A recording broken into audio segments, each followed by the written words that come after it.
I saw you once, Maddie Schwartz. Before any of this began, I saw you. Alive. I was Cleo Johnson. But in my death, I became the lady in the lake. I can't just be someone's wife. You never wanted to do anything else. I never tried to do anything else.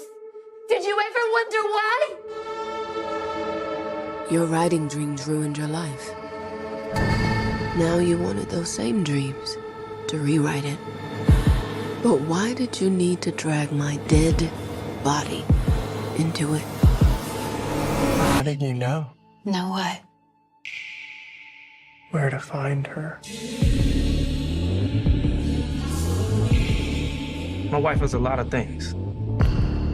There's one thing that she's not. That's foolish. This is not your high school newspaper, Maddie. People's lives are at stake. So what you gonna do? You gonna get that money and leave everybody behind you? I don't know. I don't know. Dreams push you down until you drown. You wanted to tell everyone's story, Unbearable sorrow. but your own.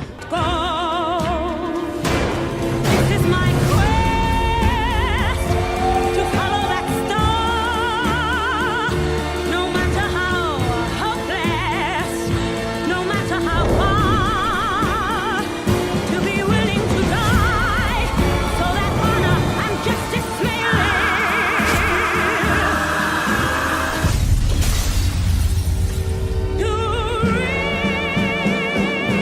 Every time someone turns up dead in that lake, it does seem to lead to you. When I'm away from you, I'm happier than ever. Wish I could explain it better. I wish it wasn't true. Give me a day or two to think of something clearer, to write myself a letter, to tell me what to do. I had a dream. I got everything I wanted. Not what you think. And if I'm being honest, it might have been a nightmare to anyone who might care. Thought I could fly, so I stepped off the golden. Hey, not all of us living for Maggie J Reviews comment. She said them notifications working. We love when the notifications work. We really do. Welcome to this good old Lady in the Lake Sunday. Sundays are for Lady in the Lake right now.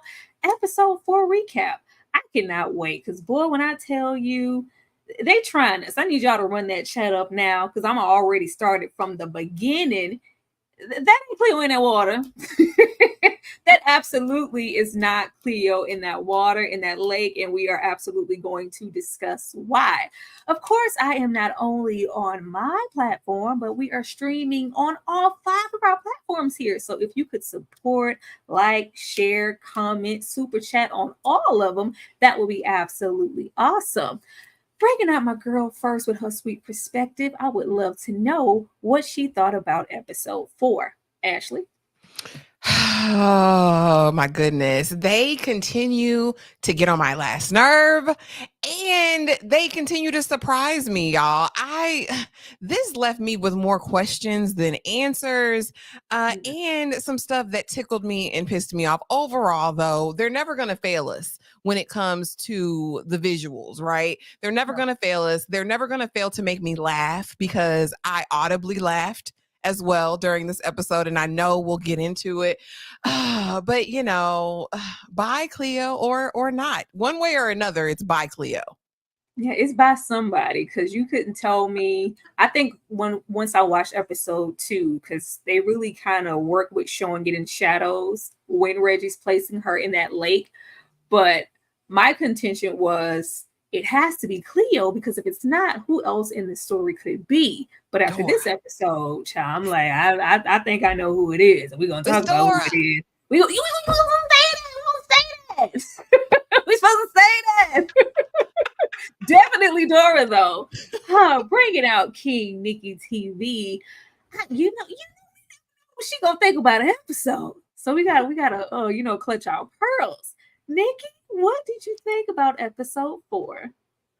I think the show is just getting better and better. I was obsessed with this episode. I'm mad I haven't had a lot of time to sit with it. I literally just watched it, but I gotta say, I'm Team Madeline now. I'm Team Maddie. I'm no longer hating Maddie. Hold on. You just had to figure out a way to be divisive when I brought that, didn't you? You just had to come on with that there. Yeah. Also in the back, Kay with those books because she is reading all of them. Kay, what did you think about the episode? And do you think that Cleo is actually dead? I know one thing. I will be listening to the Audible this week, because after that, I feel like I have more questions now, and I need to know some things, and I can't wait until the rest of the episodes unfold. I'm gonna need answers this week, so yeah, I'm gonna have to start listening to the book, going to the book. Well, when you read that book, you see what you need to see. Don't come tell me nothing. I don't want to know nothing. Don't send no ooh-wees to the chat. Don't send no teasers, Kay. Save it. I want to be surprised. Last but not least, Steve Movie Man is in the back. I would love to know what he thinks about this episode, and if he actually thinks that is still Cleo being dumped in that lake. D. I can sum up my thoughts on the episode as well as that question with 4 words: no face, no case. Absolutely no face, no case. Before we dive right in, there are currently 45 people here in this chat. We love to see it. We would love 45 more. So if you guys could keep running it up with engagement, leaving us those comments in that chat, and also hitting the like button and telling a friend to tell another friend to watch this show, because we're talking about it. Not to even leave it off before we dive in. From the showrunners on down, and a lot of people adjacent as far as support in this show, they have been showing us a whole lot of love on this panel. They have been showing us a whole lot of love on this panel. I've seen a writer, director, and then some actors just reaching out to let them know that they see us, they love what we're doing, and to keep going. So just thank you to everybody who has been reaching out, whether it's a like, a share, a comment, posting us on your story, making cute little montages of your friends, because we love to see it. We love to see it, and I just want to say thank you. Anybody else want to say anything before I dive into the episode? I want to say one thing. I might not have as much as Tyra, but I got a little bit today. I got a little bit. Can we see my little bit? I was being modest for Lady in the Lake, okay? We're not going to bring the titties into this conversation right now. This is a Sunday live. This is Sunday. Anybody else? Anybody? I'm sick of looking at Maddie and Mr. Officer. I'm still over. I'm that's another reason I'm going to the book, because I need to know when it's going to be over. Oh, it's going to be over. Too sweet. Oh, I can't. No, I'm done looking at them two together. These were not the comments I expected, Chan. I'm sorry. We're going to move on. We're going to move on. We're going to move on and get on started with what we came here for. Oh, Lord, y'all are absolutely something else, and I love to see it. Studying Maddie in Operation White Coat when using feminine wiles goes wrong. From headshots to a typewriter, but I thought you were connected to me. How did you know where to find Tessie's body? And we also get into Stefan being a past park voyeur of many people, and it sounded like that included young Maddie, for all we know. I don't know. We don't know what was going on here. But I thought this was just so funny. And I'll be really wanting to like deeply feel something for Maddie, but we all know why she sent that headshot with her address on the back for him to write her back to entice Stefan into getting this sit down, and it kind of backfired, because not only is he currently studying and obsessing over her. He getting into her Jewish last name. Anything that Stefan could have access to know anything about Maddie behind these bars, he has found it. And as far as he's concerned, girl, what is the typewriter for? What is the notepad for? Like, I thought you came here to talk. I thought you came. He was giving, Tina Turner, come to see me. Okay, I gotta cry. Come to see me. I thought you was coming to see me. And I just did not feel at all sorry for Maddie trying to be really professional at this moment. But what I did love is that we got a lot of different insight into Stefan, and I couldn't help but think about Ashley, because Ashley's like, you know what? I feel something for Stefan. I feel like it's a soul, something deep back there, something soft, something innocent. And I saw Stefan here. I was like, where? Where? Not only do we have this, but we get into Stefan's past trauma and this Operation White Coat, to where he is clearly being tested on, and some type of things are being facilitated on him against his will, or whatever happened, and it's clearly affected him this entire time to get him in this current state. But Ashley, I am going to come to you first. What did you think about Maddie arriving here, and also what did you think about the information we found out about Stefan? Baby, you get what you pay for. Maddie deserved all this smoke that she got throughout this episode from Mr. Stefan. And I stand on big business. He is still one of my favorite characters in the season. Like, listen, and is, right? And I, she went there expecting to use this pretty privilege to get under his skin, to get the recording, to get the information, and it goes in a different direction. I liked how they approach these governmental experiments for conscientious objectors, right? Because he says they were Seventh-day Adventists. They didn't believe. She tried to give him a little word. She tried to give him that Bible. She tried to give him a little bit of Jesus. You know what I mean? That's what Stefan tried to do when Maddie got there, but she wasn't feeling it. She wanted the story. I did feel sympathy for him talking about these experiments that he went to. We kind of see where the gas mask came into play.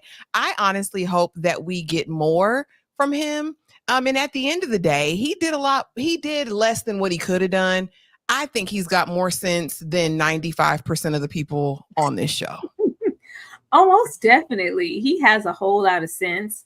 My thing with Stefan was, if you're capable in thinking certain things a certain way, in that same breath, you can't then tell me, well, I would never hurt Tessie. I didn't do that. I don't know what you could possibly be doing. Nikki? Well, yeah, I loved this scene, how Maddie came in here trying to be Clarice Sterling, thinking she about to interview Hannibal Lecter. But I really love, like was said, the insight. And this is where I was kind of starting to sway a bit, like, am I gonna be on Team Maddie? Am I not gonna give her as much crap?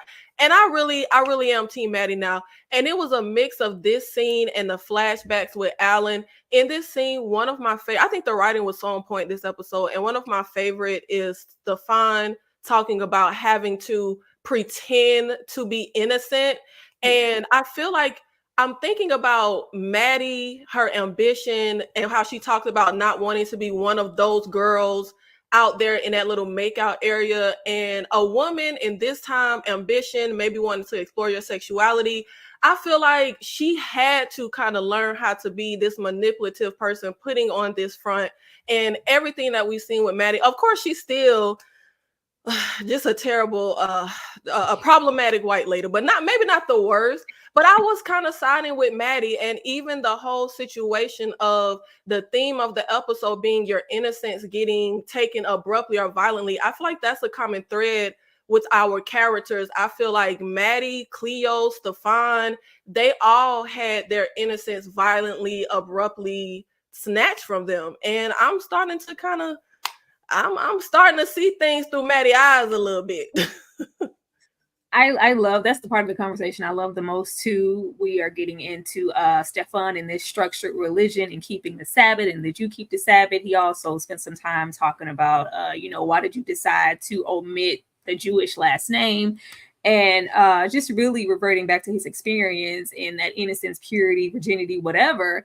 That didn't save me when I was met with cruelty. And I'm sure the same thing goes for not only him, but Tessie and also Maddie. But yeah, I'm still not Team Maddie.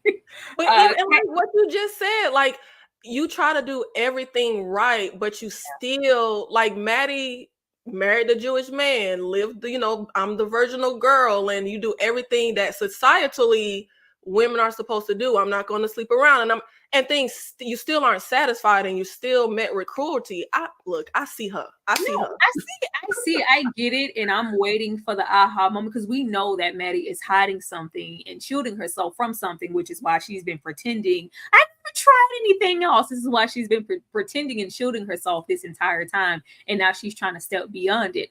Whenever we see and it unfolds, what happened to Maddie, I'll be here for it. But right now, Maddie can get out my face. Okay. Well, my name must be Stevie Wonder because I'm not seeing it. I don't see it. No.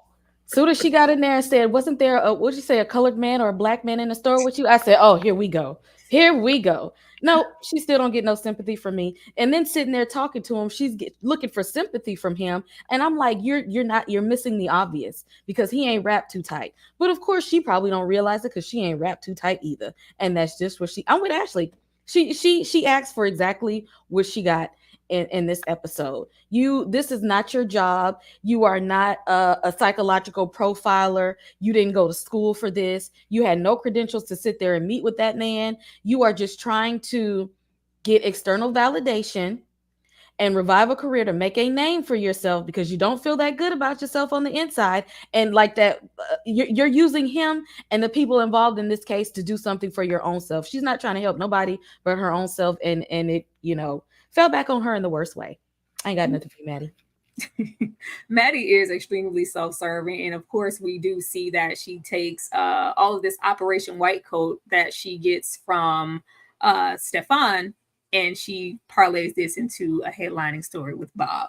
Dee, what did you think about that? And also, before I leave it out, it does come towards the ending of the episode, but I wanted to put it here because it's mentioned. Alan Durst was clearly nobody's prize. You don't tell the other guys, stop. I never want to see you again. We have her flashback into this tussle, because that's what it was, child. This tussle in the park where she is, clearly stating that I'm not ready for that. And later we see this escalate, however, into Alan saying, I never want to see you again. But he is kind of leaving her in this state. And I'm like, well, if this isn't, because I think a lot of people in the chat are asking, what do we think exactly happens to Maddie? When we get into her tying back into this, telling Officer Platt that, she wasn't a virgin when she got married. That wasn't, her husband was the first man that she slept with. And then of course, Seth not being Milton's biological son, I feel like he was the product of a grape situation. Now, who did it? We don't know, but that's what I think it is. Dee, what did you think about Stefan, the whole thing, or even this situation here with Alan Durst? Stefan, I think exploring his character and seeing his backstory, I'm a backstory person for sure, but I thought that was very surprising, because the assumption would be like, was it something his mom did to influence him? Was he born this way? And then we find out this whole other additional piece with these experiments, which a lot of us, I mean, if anyone has done any measure of researching, then that whole experimenting thing, that is definitely a part of history that people, I guess, kind of gloss over, but it definitely is something significant. So the fact that they even highlighted that with this character, with Stefan in particular, was wild. And I also, and it's not surprising, because Maddie is going to Maddie at this point, but it was still wild listening to her, I don't know, communicate with him. Like, I guess she just assumed because he had some form of instability, or she detected that she figured she would be able to just kind of make her way through the situation. Like, I'm the smartest one in the room. I can, and I'm pretty, and I'm all these things, and I can just smooth my way through this. And Stefan clocked her immediately. It's just like, so how is it? Where to find her again? So I like kind of just the role reversal, which isn't surprising, like I said, because this is Maddie. But I think even in the idea of what someone like Stefan would know or not know, or all this control and awareness he wouldn't have. And he was very, very clear and very straightforward in that conversation. And as far as Maddie and that situation, I'm not surprised. I knew it was something with with Durst, even when I can't remember who said it, but even when like with their interactions when we would see them before, and I knew it was something else, but even to see that escalate and circle around the way it did at the end of the episode was just like, there's a lot of audacity flying from a lot of these characters, including this one. Does anybody think Alan Durst persisted in this moment, or was this it and he just walked away from her? Oh, he did what he did. He's a predator. He violated her. I'm surely he did, but I think there were other boys too. She wasn't new to this. She was true to this. I think even back then, even if she hadn't gone all the way, I think there were moments, but I definitely think he violated her. That's what I was thinking. That matters. Like, if there are other guys, I can sleep with as many guys as I want, but I'm telling you, no. Like, whoever I slept with, that's irrelevant. And he walked away upset. Like, I don't know if he went all the way, if he just dry humped her like an excited Doberman. I don't know exactly what they're going to reveal later, but either way, your daughter shouldn't have died, but F you at this point. Like, I don't care what he going through. You are like y'all said, he violated her. Like, this was so aggressive and violating, and oh god, and to throw in the other guy, the whole football team, but not you. That's what I was thinking about too, when she is getting into innocence and just stating, oh, it was only this amount of guys. Not that the number of guys matter. It would just matter for me that even in this moment, maybe her thinking of Alan Durst as more so a prize that she wanted to pretend to be innocent and virginal for. So even if I have my share of whatever, as far as you're concerned, I'm a virgin and I'm not ready for that yet. Or just going into just how long Maddie had been pretending to be, anything but herself, or just maybe even thinking that the likes of Alan Durst wouldn't have her if she wasn't a virgin. But definitely disgusting individual. Once we seen this and I saw that in combination with the energy at the function that we are going to get into, I was like, sir, excuse me? Anybody else on this situation or Maddie? No, again, and I'm not saying her past justified it. It just goes into her ability to lie, in my opinion. He was a predator. He was wrong, and I do think he violated her. But I also I think it's like what Tyra said. I think that she wanted to appear to be innocent to him, but I think she'd been there. But no, he was a violator. I believe he raped her in that forest. Child, it's just absolutely the audacity of everybody. Everybody on this show is just carrying a whole lot of audacity. But what we are carrying right about now is 52 people in this live. We love to see 50 people. Let me show you guys some love, and we will definitely be right back.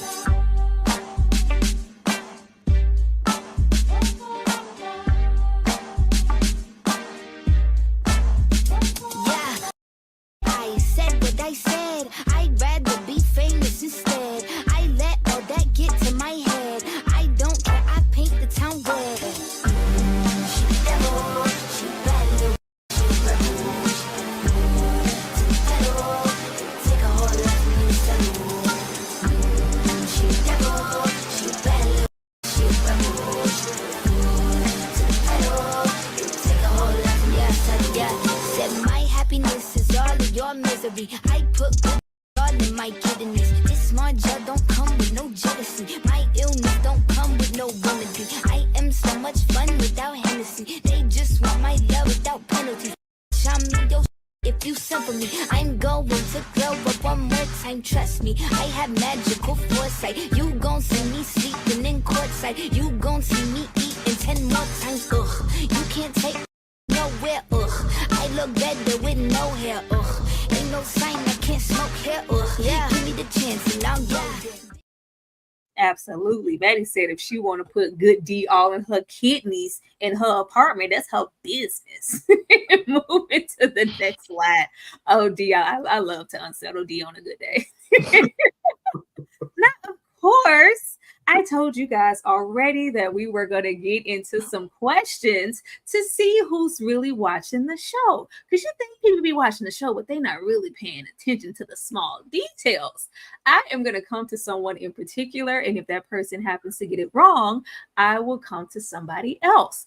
What were the winning numbers and what percentage did Cleo offer the beautician?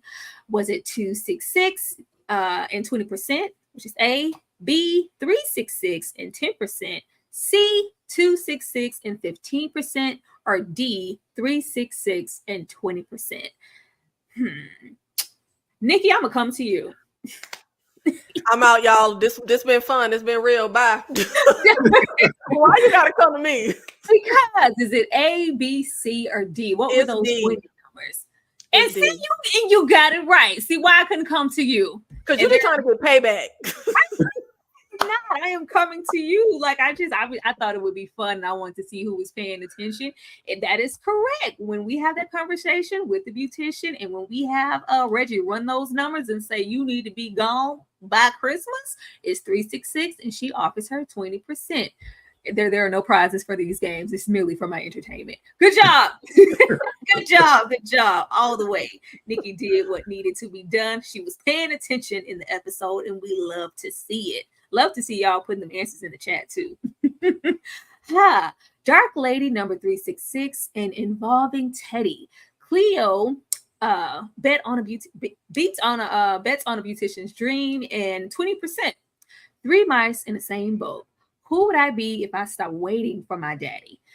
Now this here, I was like, all right, I am absolutely not here for Cleo involving Teddy in any of this mess. From the looks of it, it's like, why does Teddy even really need to be here?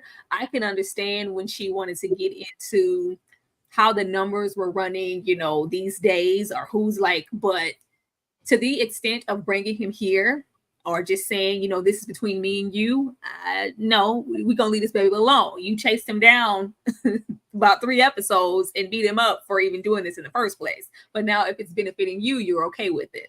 Fine. But we also meet this beautician who is clearly familiar with Teddy in The Numbers Man, but not so familiar with Cleo. Even when she gets to the door, it's just like, okay, they are not familiar. So to involve her in something so serious, I was like, this is a risk. But she is feeling like, as a Black woman, this is, us benefiting each other. You get to get, the beauty shop or whatever of your dreams. All you have to do is place this bet and keep your mouth closed. But I also like when Cleo gets to reflecting on her father, and we get to see just how tortured Cleo is. Cleo is a very tortured individual, and she has a lot of resentment towards her dad. The fact that she's been waiting or wondering this whole time why he left or if he would come back is just really, really sad. Dee, I'm going to come to you first. Do you think this was a smart decision? And what did you think about Cleo referencing her dad? I mean, it was a decision. If nothing else, I think I understood where she was coming from in doing that. Yeah, it's just that knowing how deep the situation runs with the numbers. I know it helps cast a wider net, and so it's not just her and not just Reggie, and it's involving other people, but there's just always room for error. And because we see that obviously something goes awry at some point, I'm just curious as to whether that ultimately was the right decision or not. And then again, it might be, because there are questions about who we actually saw at the end of the episode. And then as far as Cleo and her thoughts about her father, it just comes back to that statement about at what point, innocence gets disrupted, and it's not a slow thing, but it's something that's, instantaneous. It's violent. It's all these things. And for her, that has been the one event that is so clearly shaped her life. And it's one of those things she can't bring herself to really get over. And even what we see as far as her interaction with her mother, we see there are other factors adding to that as well. Absolutely. Which begs the question as to why we would bring Teddy. Kay, how did you feel about this? Is this a smart decision involving this beautician that she really doesn't know? I'm like, not Cleo. Now she knows she's going down fast. And she knew that by the way that she was trying to say her, sly, low key goodbyes to her family, that this was going nowhere fast. So if you know you going down here, why are you taking people with you? Like, why are you involving unnecessary people into a mess that you made? And what are you teaching your son as you are continuing the cycle that was passed down to you from your own father? And I'm like, are you really trying to survive here? Are we making smart decisions here? Is she thinking about the impact on others here? I really want to know what her. I wish that there was a dialogue while she was doing all of this, because I really want to know what her thought process was. Because the whole time I was just like, this is not going to go the way that she wants it to go. I don't know. I just wish it was somebody she was a little bit more familiar with, to be a little trusting, but not to make it so obvious that this might be a setup. Because I understand why she's doing this, but it just felt a little shaky. Nikki? Yeah, this might be an unpopular opinion, but I think that Cleo is moving exactly like Maddie. I think that neither one of them consider the collateral damage to the decisions that they are making. They have, this is the goal, this is what I want, need to do, etc. And this is the people I need to do it. That's it. They're not thinking about any collateral damage, how any blowback. I think it is. I get she may not have a lot of options. I feel like she should have just ran the hell away with Dora when she asked F the money, F placing the bet, run away with your friend, help her get clean. Baby, y'all will survive. Like, go That's be what I said. like, literally. Get a black dog. Get one of them black dogs. But I feel like it was really not just not smart to involve this lady, because the lady is the one who placed the bet. She's the one who picked up the money. First of all, you had to trust that you was even going to be able to get that meetup to get the money. I mean, I would think that's how we had to do it. But then also, we know what we're dealing with to the point that we have to flee the city. Why would I involve this lady? If she's the one who placed the bet, I feel like if it's rigged and Shell rigs it, it's going to be easy to trace this to her. And Reggie, if Reggie tries to take you out and he needs to plug holes, and he would take her out too. But when it comes to her dad, yes, she is tortured with her dad, but I don't know if it's a disconnect. I don't get it. That man left you in the dust. I like, what do you mean you've been waiting for him to return? Like, ain't she in her 30s? Like, why are you still waiting for? I don't know. Maybe it's a disconnect. I'm not getting that part, but I just hope this poor lady get to get her salon and grow old, because my theory is it's either Dora overdose and she the girl in the blue coat in the river, or it's this lady. She in the river. One of them. Ashley? Yeah, that's lady's a goner. I think she delivered on her end of the deal, right? Because we see Cleo at the end with her bag, with her suitcase. But I think this is like indicative of deeper issues, right? In the beginning, we had this Cleo who was very concerned about the well-being of her son, right? I don't want him in this life. I don't want him in the streets. To now, when it's down to the wire and I need to live, I'm going to not just get the information from you, right? Because she questioned him last episode, but now I'm going to take you on this field trip with me to go and do this dirt. And it's really sad. And I mean, in this moment, you've made him mature, right? Leaps and bounds. You've put him in the place where he was already trying to act like the man of the house. And then I think the dynamic with her dad, while she's older, I kind of get it. She left with unresolved issues, believing it was her fault that her father left. And from the conversation we see later with her mama, we can tell that there was a fracture and a strain in her relationship with her mom. I think her dad had been her safe place, and her leaving town now, she feels like she's betraying him in some way. It's not logical, right? Yeah. But a lot of people's issues and traumas aren't logical at all. Cleo, I believe Nikki said it, is a lot like Maddie. Like we saw the parallels first episode, but this just pushed it home, right? That I don't care about anybody. I don't care about my son in this moment. I don't care about Dora and her about to OD and Reggie being abusive and a monster. I don't care about none of that. I'm just trying to get this bag and I don't care about this hairdresser who's ultimately going to be unalived by Shell or Reggie or both of them. Like, you know what I mean? it was sad, and I hate to see the de-evolution of Cleo. Like, this has been sad to watch. Child, I knew Cleo wasn't about nothing when she held Dora up in that room and said, "What you gonna do? Kill both of us?" Yeah, when we decided to use Dora in that capacity, and we're leaning closer into our children, getting him to do something we forbid him and whooped him not to do, I was like, all right, Cleo is not who I thought she was. We were led astray, bamboozled. Plymouth Rock. Like, why did you do this, girl?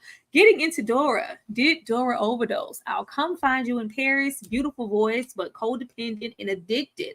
I'll lock you in this room if I have to. Now, I think we all pretty much seen this coming with Reggie. He could escalate to having this type of temper towards Dora. But later on in the episode, we also have Cleo come visit her in this room, and it's just pretty much, I know I can't do this on my own, but I still want to go to Paris and get away from all this and get away from Reggie. Can you just come with me? Why wouldn't you come with me? Because what exactly is your plan? And Cleo is making this up as she goes along, because I don't know. What does this mean for your children? What does this mean for, anybody, your circumstances? What if you get found out by Mr. Gordon and he just takes you out? I don't know, which is never the great plan to have. But with the state that we have Dora in this episode, and with how similar Dora and Cleo look body-wise, it's getting me into why we have been completely disgruntled and just stank attitude with Cleo for not taking that coat off. Like, baby, why are you still wearing that coat?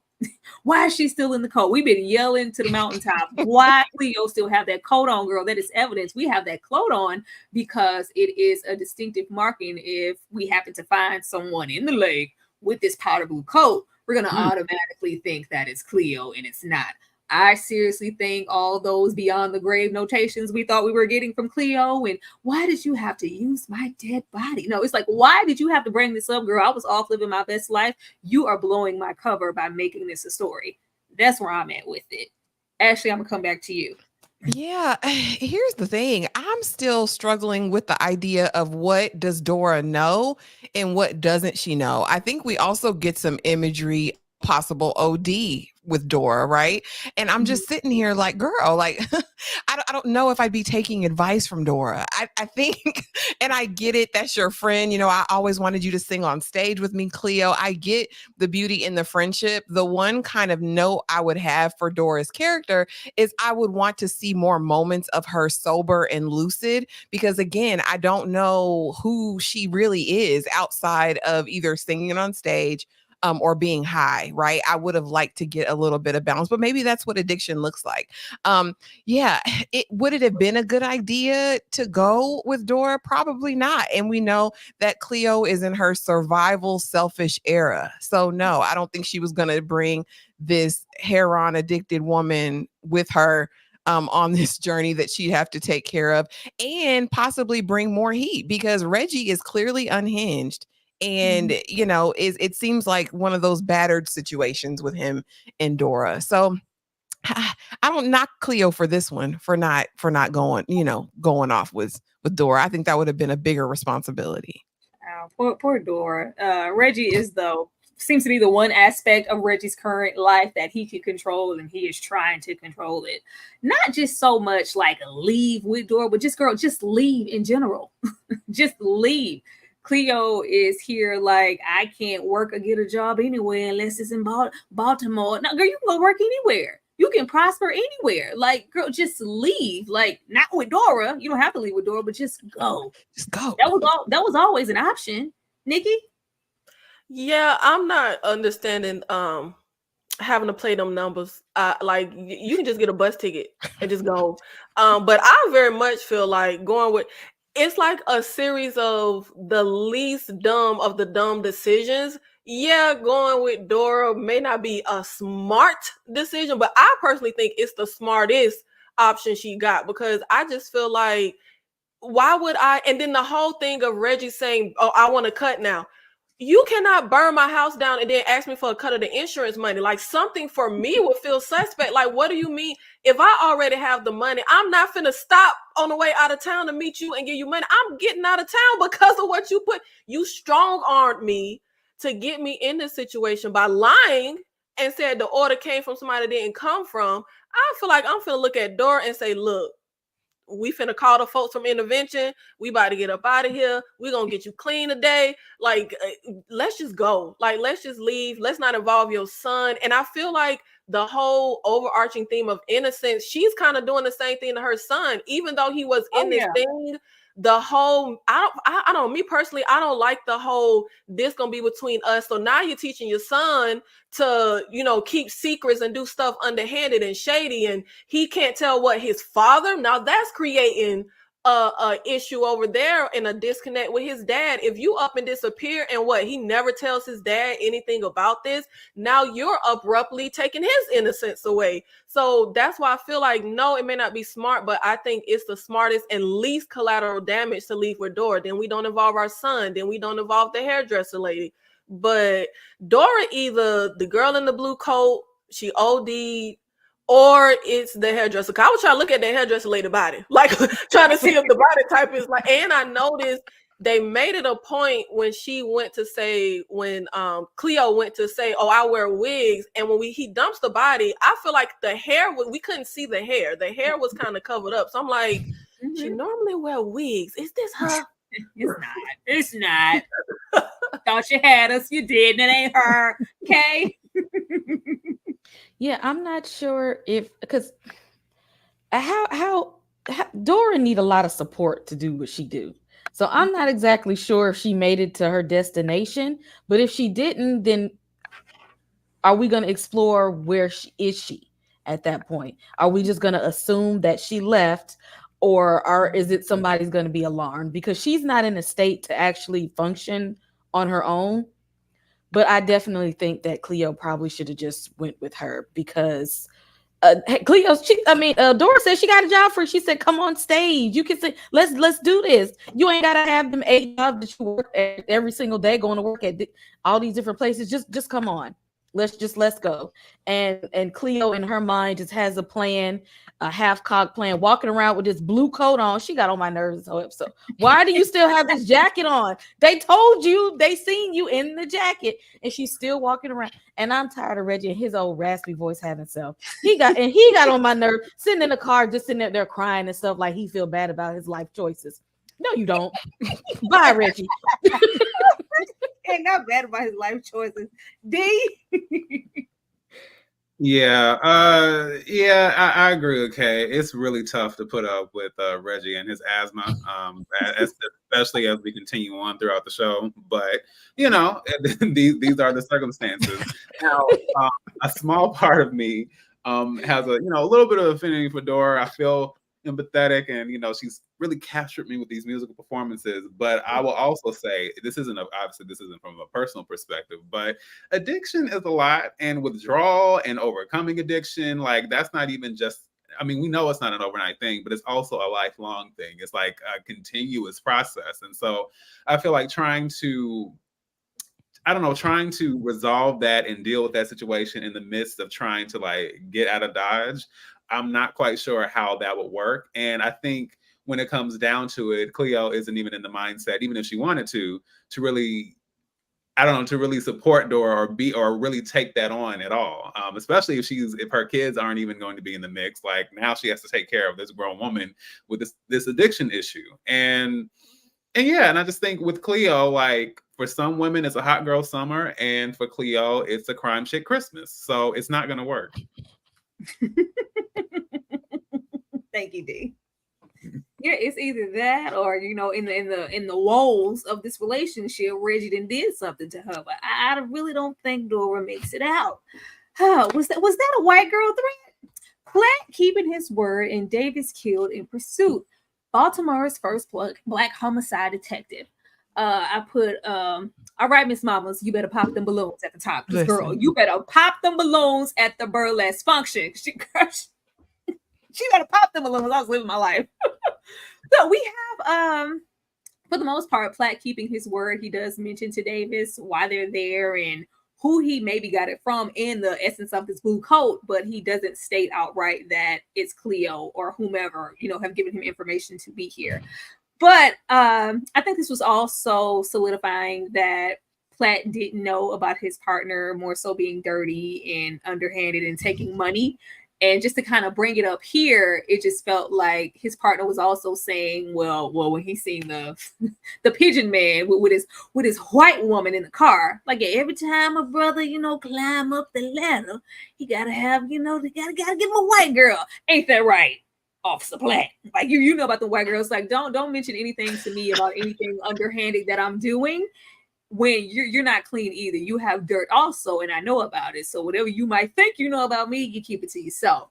But in the pursuit of the pigeon man with homegirl that was popping the balloons, Officer Davis gets shot, and I thought he was just gonna he got shot down dead, like square blank, and he was gone. At which we have Officer Platt be embraced and honored in this moment, and becoming, endorsed by Miss Murder herself as the first Black homicide detective in the making. Kay, I'm going to come to you first. What did you think about this situation? All of this is just making Mr. Officer think that he is just Mr. All that and then some. He is really in the position that he's thinking that blue is covering up his black. And as we know, we see you. It's some people that got their eye on you, and he's just thinking, oh, he living his best life. He's getting recognition. He got his little. I'm gonna climb up the fire escape to see my woman every night, and I'm cracking these cases and stuff. That blue is not protecting your black behind. And the sooner that you realize it's not, you actually might make it out of this. But the way he's going right now, I don't have high hopes for him. He's riding high real good right now. He is really on a high horse. It's not going to be long before he gets knocked off of it. And I'm not going to feel bad. I just can't believe he's in pursuit of anything higher. If this was your ambition, why would you ever risk it by running around with the likes of Maddie or many of the other, maybe countless white women that you were running around with in the first place? He thinking that the blue is covering it up. He's just like that nobody can see his old dark tail walking around here. Like y'all just gonna see the blue and not the black blue around here. We see it. Shout out to the 70 people here in this live. We love to see it. Keep engaging and keep running it up. Nikki, were you here for Officer Platt? I said, I think after the first 2 episodes that I didn't think anything tragic would happen to Officer Platt. I said he might lose his job, but I'm changing my tune. Officer Platt going down fast and hard. Okay. Yes. Oh, Jesus. But I also feel like this was also a part of me kind of opening my eyes more to Maddie. I feel like there is a common connecting thread through every single character. And when he was talking to Maddie about how his ambition got a man killed, Maddie has ambition and she will trample on anybody in the way. She will use somebody's dead daughter. Like, there's a common thread of basically ain't none of the characters really ish. Like, they all kind of terrible people. Right. But Correct. Officer Platt, I really don't think they announced that, he will soon become the first Black, detective in Baltimore. I really don't think he's gonna see that. I don't think that's gonna happen. I'm sorry, little baby, but you're not gonna be the first. We're gonna have to wait maybe another generation to finally get us a Black detective, because it's not gonna be Officer Platt. But I feel like it might come down to where he's involved in trying to solve this crime. And we already saw how, Mr. Gordon and his people looked at the news like, why couldn't it be Officer Platt that died? I don't even think that's what's going to get him caught up and killed. Of course, obviously, it's going to be him dealing with Miss Madeline, because we saw who was outside her house like a creeper, watching him climb and slink down the fire escape. And I don't know why it didn't dawn on me. I guess because we live in present day. Like, obviously the show is in the 60s, but it didn't even dawn on me that it's illegal for him to be with the white woman. I'm like, why the hell didn't that dawn on me? So yeah, I take back saying nothing tragic will happen to Officer Platt. Him and his sideburns are going to go down hard. I think last episode we were discussing that we thought the Loving case had already happened and it wasn't legal. No, the Loving case had not happened yet. This is very illegal, which begs the question of why. Ashley? Yeah, the Loving case was 1967. So a year later, they didn't stand a chance. But yeah, I was here. Listen, I loved these moments. I was sad to see the dirty cop go. If I can be quite honest with you, when he said, "Oh yeah, they get these YT trimps," I fell out laughing and then gonna nudge him. Ain't that right, Platt? Ain't that right? You know about that, young boy. You know about it. That tickled me to no end. And I said, okay, so they're there, and then Birdman comes in, and they're chasing Birdman. And I said, Daniel, for all this time you spend smashing them pancakes, running up and down fire escapes, there is no way Big Boy is outrunning you. Okay. And so finally, when they get to the burlesque and I see girl dropping it on every single balloon, I was getting everything I needed. I didn't know they did this in real life, y'all, until Tyra said, oh no, this is a thing present day. I might have to go see a balloon show because she was giving all the things with that balloon and that needle or whatever she had. Platt's asking for it. And he's going to get it because there's no way you would still be going up that fire escape. It's a black building. Why can't you go through the front door, sir? This isn't the service entrance. Like, I don't understand that concept. I don't understand why we're still struggling with that situation. And I agree with whoever said it. I don't think he's going to live long enough. That detective is the one that was bullying him in the station. He's already a creep. And my question is, who told him? Who told him? Why are you outside of Maddie's apartment? It was Judy. I'm just saying, because you've been sitting there ever since she moved because you want to be her knight in shining armor, or did you get tipped off? And if it was Judith, I told y'all I ain't like Judith. But yeah, go on with your bad self, Platt, but not for much longer. He's a goner. Mark my words. D, it was Judith. Go ahead, D. Yeah, I have to say, I mean, I love a good chase sequence, I must say. But Davis literally and figuratively catching a stray bullet was not on my bingo card for this episode. And I think the fact that this now puts, I don't know, this adds, I don't know, fuel, I guess, to Platt's, I guess, possible ascendance in the field. There already are enough issues complicating that, but I do think this whole thing with Maddie is just nonsensical, and much as everyone else has said, I'm confused about the whole fire escape thing as well. I'm like, is this some kind, you get a thrill, from sneaking in? Is it like some kind of, is it a continuation of the whole role play thing? Like I don't know, like I'm sneaking into your spot on the low and no one knows, I don't know what that's about. But it's very obvious, as was also said, that Officer Platt is going down, baby, yo street in a Range Rover. And I'm a laugh.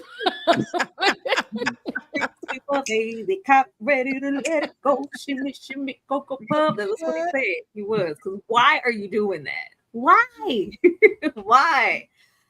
Of course, with this situation happening, we also get a little time with Reggie, who was like a son. It was all good just a week ago, and you were like a son up until I find out that it was you not only messing up the situation, but you sent Cleo. But it's too late for us to go back. You need to get rid of cancel Christmas, as they would say in the Power Universe. Cancel Christmas on Cleo by Christmas Eve, or it's you or her at this point. However, just the way that Reggie was looking, Reggie looked tired. Reggie looks really tired. Like every 5 minutes, I gotta collect the body. Reggie, real strong, to be such a little guy. Reggie he just seems a little tired. So I didn't automatically take it as a setup when he told Cleo, this may be, my way out too. I changed my mind. I do want some of that money. From the way that Mr. Gordon was looking at him, you can tell that has just kind of been the push and pull with their relationship. If you mess up, son, in any given way, you are as expendable as anybody else here. So fix it before I fix you. Ashley, I'm going to come to you first. First of all, the rooftop scene was beautiful. Shout out to all of the imagery there. I love that. But yeah, how did you feel about Mr. Gordon and his threat towards Reggie? Shell disappointed me. Mr. Wood Harris, sir, I'm disappointed in you. You'd have known Cleo since she was little Cleo. You knew that girl since she was a baby. And it was not let me bring her in, let me talk to her. It wasn't let us have a kumbaya moment. Let me see what she's gonna do. Let's see how she's moving. It was no, I want her eliminated. All right.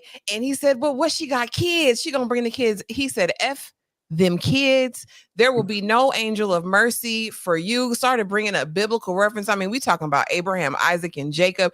And I said, Shell Gordon, you are diabolical. This is an innocent woman that Reggie set up for the okie doke. Like Cleo ain't gonna tell. If you would go to Cleo and be like, Cleo, you better not say nothing, and run her a couple bands, Cleo wasn't gonna say nothing. Shell, you ain't have to. He didn't have to be this gutter bucket, and I hate that for his character. And Reggie's false, oh, I'm so, and even in this moment, it's not like he really took accountability and responsibility for it. It was just like, oh, I'm gonna cry about it. But honestly, now that I think about them tears weren't for Cleo, them tears for Dora. I'm over it. I ain't like it. I ain't like Reggie's move. Cause be a man about it, sir. Just be a man about it. And Gordon disappointed me. He did. I expected nothing less from Mr. Gordon. You don't get into the position that Mr. Gordon has got into with clean hands without catching a couple bodies. If the daddy ain't mean nothing, the daughter sure don't mean a damn thing. He is here to collect funds and checks, and that's about it. If you get in the way of that, I will shank you, fool. Nikki?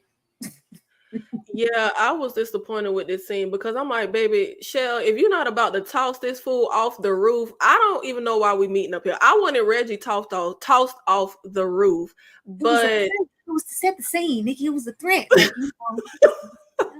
I wanted him tossed off because it's really pissing me off that this is literally all Reggie's fault. This is Reggie's mistake. This is his screw up. You the one wanted to. Why was you buying fish for? Like you the one wanted to hop up in that damn aquarium or whatever fish shop and buy fish and be seen talking to the little girl. Like everything is Reggie's fault, but everybody has to pay the consequences except Reggie.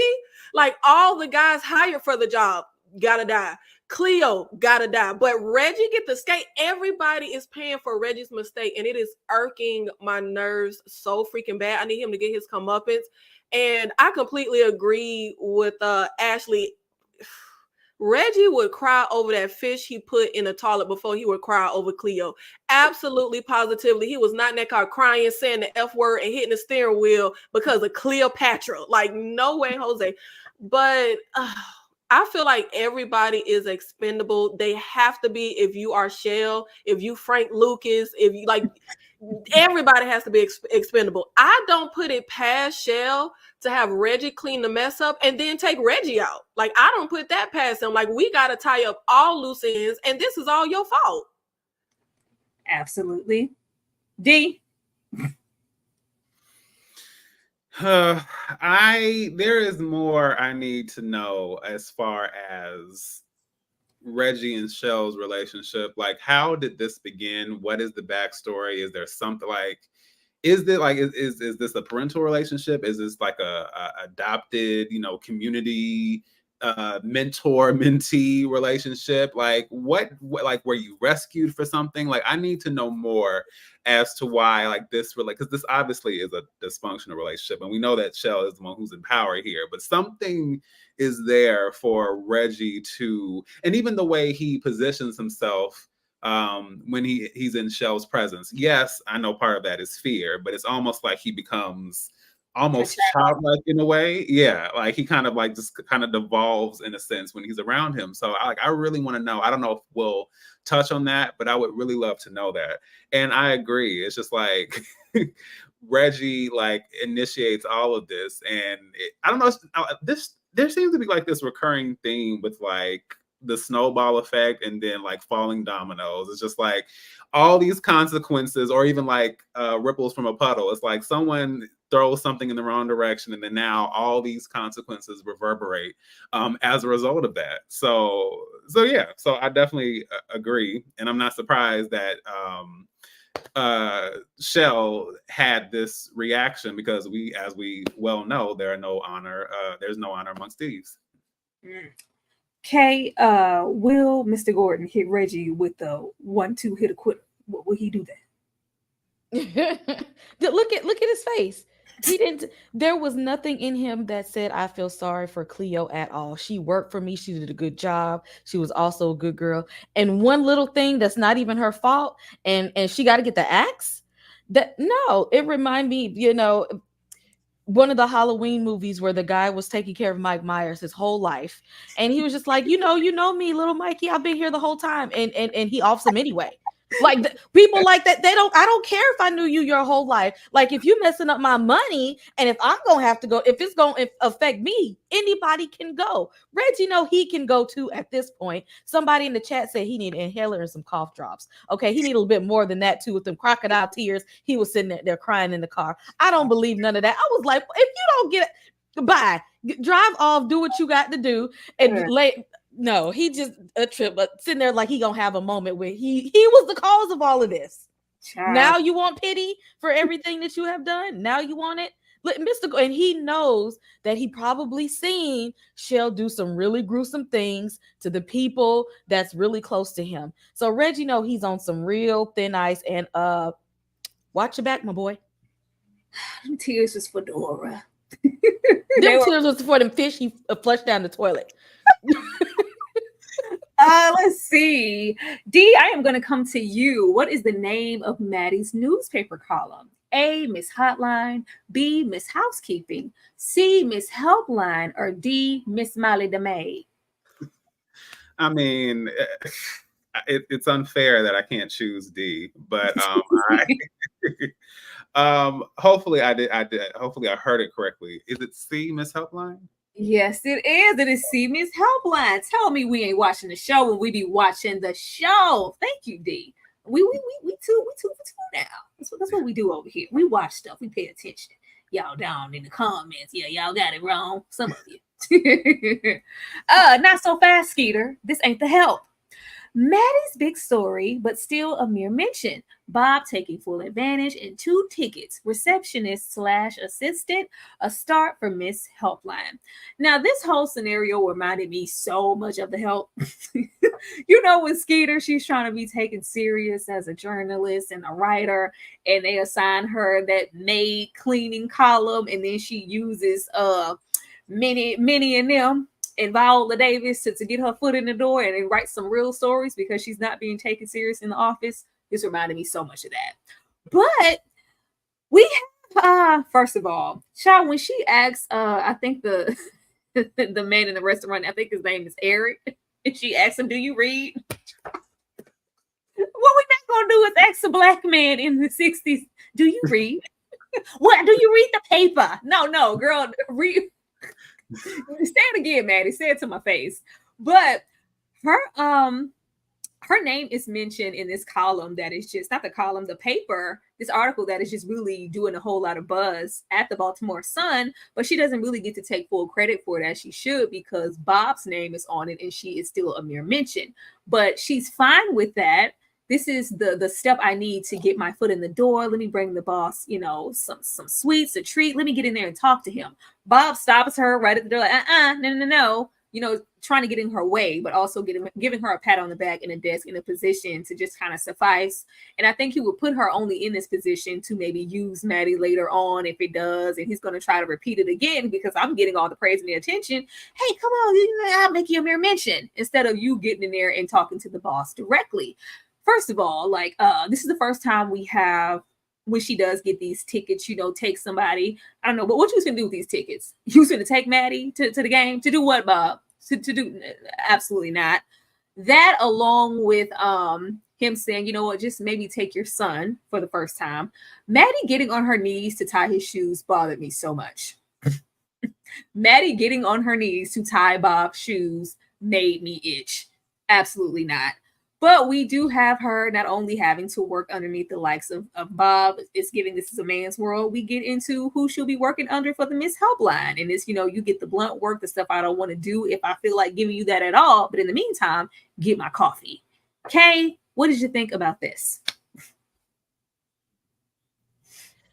You know what? Y'all ain't never going to get me to like Maddie at this point because it's just, every step she make is just a step in the wrong direction. I just do not like how she moves. That comment about, do you read? Then she gonna be like, I meant the newspaper. No, you know what you meant when you said that. Okay, she just tried to clean it up because she thought she might get smacked for a second and tried to clean it up. She knew what she meant and just trying to doing that just to see if she could get some more brownie points with this.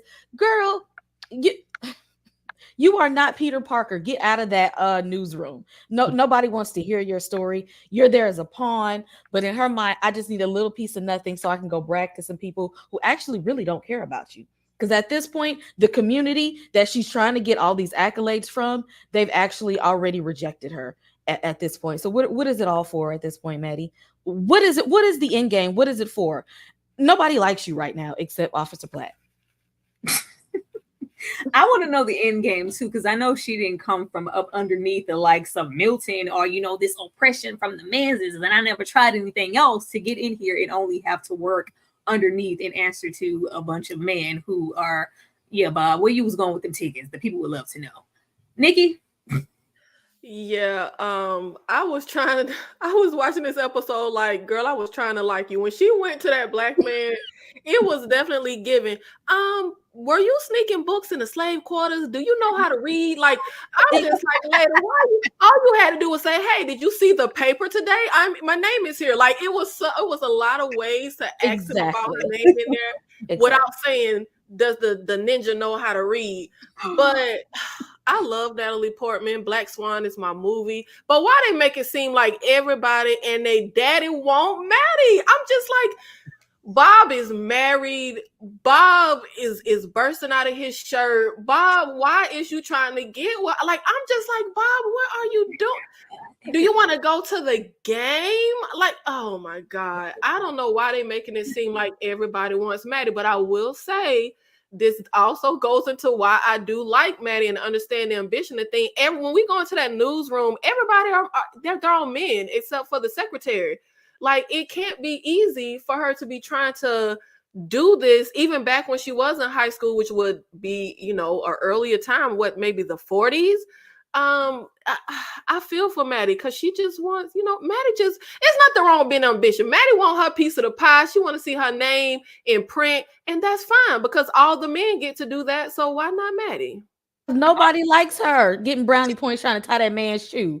But see, I feel like that plays into the whole conversation she had with Stefan about the pretend and putting on airs, but Maddie gonna always put a little too much sauce on it. But Maddie tries to present herself as this respectable, docile woman, and that's why she bent down to tie his shoes, and she does all these things when she's interacting with these men. Maddie just gonna take it a little too far, but look, she got all the men falling at her feet, throwing roses, throwing their coats over puddles. Absolutely. Which begs the question, why are you falling to your knees to at somebody else's feet? Girl, they serving you up on a platter. Is her name and lights and whatever her position, but no, you came in here just off the strength of really nothing and got a job, girl. You already in here. We ain't got to tie Bob's dusty shoe. Ashley? Yeah, you said it gave the help. I felt Mad Men in her interactions in this newsroom, which was one of my favorite series of all time. Y'all, if y'all haven't watched it, go watch Mad Men. It's actually worth the watch.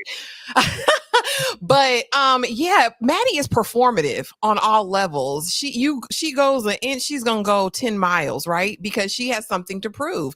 Maddie wants all of the attention. She wants all of the focus on her. She wants all eyes on her, and she'll eat crow for a while, right? As long as she needs to get it. Even with Milton, I feel like she's played the long game.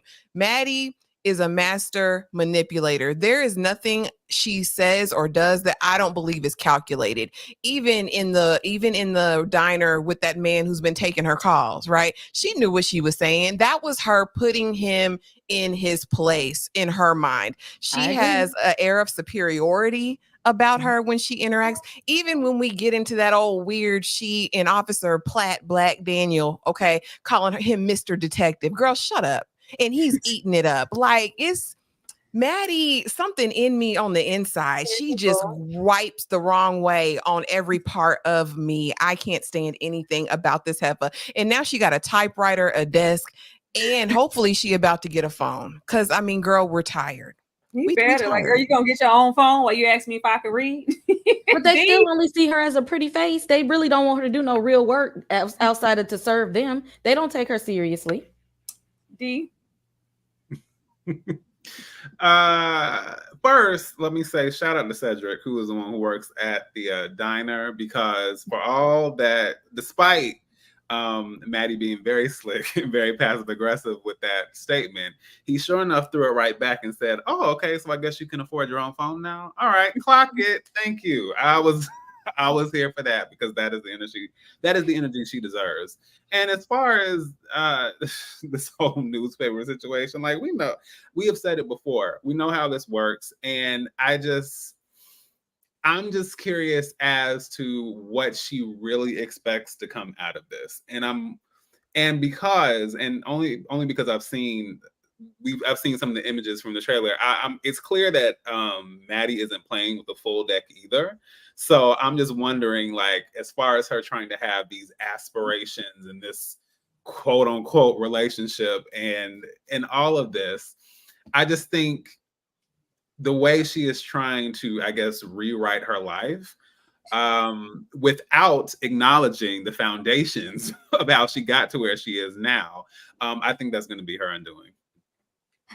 I just be trying with it. Something about Maddie always gives me like Master's like wife, and Daniel is giving Officer Platt is giving Mandingo. She just gave Master's whip slinging, like I'm the wife and I'm sneaking off with the Mandingo. Something about it just feels unclean. But what is clean is the 72 people here we have in this live. We'd love to see it. Let me show y'all some love. Keep running it up, and we will be right back.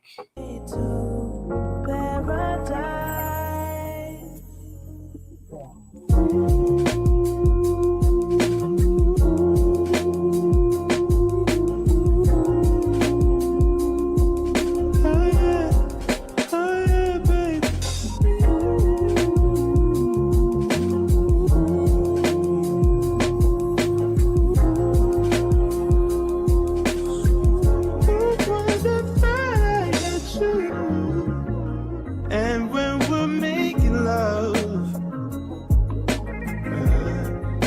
your cries, they can be heard from far and wide.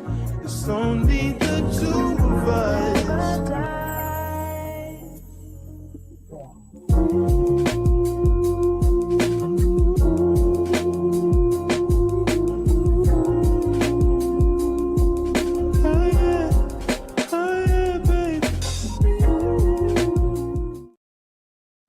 Thank you so much, D. I do what I can. I do what I can. I'm gonna do what I can. Maddie, don't you ever get on your knees again and tie Bob's shoes. It'll be a cold day before I would want to see that again. It's a cold day before I want to see this again too. Maddie wanting something more than what this could ever be. Like, this could never be that Maddie. Maddie, first of all, we have him tell, take your son to the game. For a second time, girl, just take your son. And Maddie was just feeling like, you could raise somebody. I love how she just pats herself on the back all the time. You could raise somebody for, 15, 16 years, and they could still, hate you or turn out like their dad. Like, Lord, Maddie. But what we share can never go beyond this room, Platt's guilt, and haven't you ever did anything wrong, Maddie? Maddie, oh, well, I lied about the ring, that one time. Yeah, girl, I already knew that. How slow do you think I am? I already knew you lied about that. And she also, states that her husband wasn't the first man that she slept with. And, the likes of Officer Pratt eats it up. So that means it's 3. So, but out of the 3, I'm the best. Around is me, right? I cannot stand this whole situation. But I thought it said a whole lot that Maddie is, like, she just wants to go and take this role playing a little further and be out in public. It's just like I said, any other live. Maddie, if something happens or when something happens, you are forever going to be okay. It's going to be me to take the blunt of whatever comes down on us. But Maddie just seems to want more out of this relationship and Platt other than the sex that they keep having in this room. And of course, we're going to get into Platt on that fire escape, because why? Ashley? Maddie can go straight to the hot place, in my opinion. Go straight there directly. Don't pass go. Don't collect $200. Go directly to HE double hockey sticks, because be for real, he's an officer, just got a promotion. You talk about, I want to go meet in public. Let's just go and we'll pretend to be strangers. Girl, also, this is not a relationship. Let's just call this thing what it is. This is y'all just getting it in weekly, dryly, if I can say that. I will say though, I'm gonna give kudos to the shot this time, because she rode it a little bit like the rodeo show for all of the 3 seconds. And this was the most passionate that we've seen these two. I will give it up for that, but it still wasn't no chemistry. I don't even think they like each other in real life. Again, he got off on her calling him Mr. Detective, and she did that just to, I don't, Maddie just wants to be chosen, honestly. And I do think it stems from her trauma from earlier on, but she's sick and twisted in the way that it manifests throughout her life. I hate this relationship, and not because of the color lines thing. I just think that she's a freaking liability. She's so dangerous for him. But like the people in the chat said, hey, if he want to go there, this is his genre, I guess. Maybe because Cleo rejected him. She does say that in her narration, that I could have had Platt if I wanted him. And so maybe after that rejection, he went into the sea or the field of the YT women and ended up with Maddie. Yeah, but I hate this. I hate every time we see them together. Every time I hate it. It's dry. It's not sexy. It don't turn me on. It does nothing for me. I'm not even gonna give Platt that, because he was familiar with these waters. This was not his first treading over there to the other side, to the mountain, the Caucasus. This he's been there several times. But I will say that I did feel I felt a little pinch of something for Maddie, just at how desperate she is. Because anybody with eyes could see that what he's using her for, and the fact that she's trying to grow it into something else and engage with me, talk to me, share. What else did you think you guys were going to do together? So the fact that she thought it could be something else, I'm like, oh, really, Maddie, poor thing. Nikki? Yeah, we already know Maddie is just a typical problematic white woman. And this scene really infuriated me, because her whole thing with let's go out in public, I didn't take it as she wants something deeper. I took it as she just wants to extend the role play. She just wants to get a little hot and bothered in public and then come home and do whatever. And I feel like it's extremely dangerous for Platt. It's more dangerous for Platt than it is for her. For her to say, let's go out in public when you know that y'all being together is illegal. With them being together being illegal, obviously, I feel like he would catch the brunt of hell, not her. Like, she could cry wolf. She could say anything she wanted to say if anybody called on to what's going on between them. He's the one that's really in danger. But what really, Lord Jesus, took me out is when she was trying to ask Platt what happened, with the partner, because she saw it on the news, but he didn't want to say. And she's like, you don't trust me? Madeline, your own son don't trust you. Like, are you crazy? No, we trust you about as much as we can trust a paper parachute. Like, we trust you as much as LeBron James' forehead can trust his hairline. We cannot trust you. I could not believe she had the audacity to say, you don't trust me. Are you crazy, girl? Like, I just Madeline, Why LeBron had to catch that straight real quick? Get with you. I'm gonna come to D, and we're gonna leave Nikki over there. D, what do you think? I'm not sure how I'm supposed to follow that up, but yes, this whole situation. I appreciate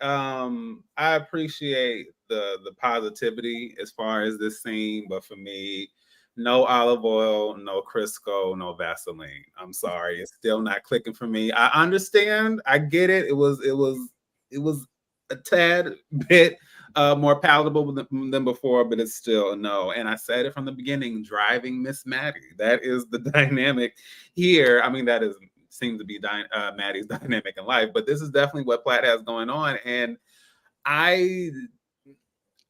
You know what? I think what it comes down to, I remember what Shelby says in The Best Man Holiday when when she and Quentin sleep together after the funeral. And she says, you know what, Quentin, you and I are just very, very emotional people. And we're very emotional right now. This is not a love connection. And that's really what it comes down to in this situation. Like, this is not, like, there is nothing here. These are just two manipulative, selfish, I don't know, like very loopy, very delusional people who think that by coming together, it makes them feel more significant together than they are individually. But there's nothing here. No. It's not. And with the writing that we've gotten so far and the beautiful direction that we've gotten from Miss Alma, I am convinced that we are not supposed to like these things. We are not. Girl, run it up. I don't think there is supposed to be anything appealing about these things because we could easily shoot this to where it could be enticing and it could be sexy. And it seems like we're going the other direction. I think we're supposed to not like this. Okay? DK freeze? No, there we go. Yeah, okay. Because listen, why, let me tell you, Baltimore is like Gotham City, right? I'm sorry if you from B-more, but y'all know y'all like Gotham City out here in these streets, okay? It ain't changed from back in the 50s till right now in the 2020s. Why would you tell this black man to meet you at the game? All I heard in my mind was like she trying to get him caught up for real. I hear the whispers of lynching in my ear. How come he don't hear the same thing? Because see, he think just because he got on a little blue, it then gave him some white privilege. Sir, you ain't even close to a paper bag test. So I don't know why he has delusions of grandeur in this moment. Because she's just acting oblivious to the fact that he is midnight dark, and they know that this is a problem. And she like Ashley was saying, like she's trying to get conversation out of him and talk to him. Ma'am, if you want that type of relationship, go back home over there to your husband.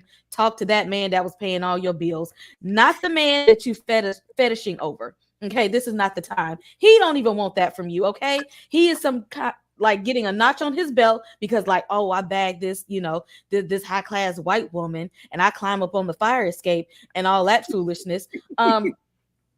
Y'all not hearing the whispers of lynching every time y'all get together because both of them act like they be in this magical fairy tale life where it's just them two. No, she wants her a Mandingo warrior, and you think that you getting white is right and white privilege. Neither one of y'all are winning out of this situation, and I'm sick of it.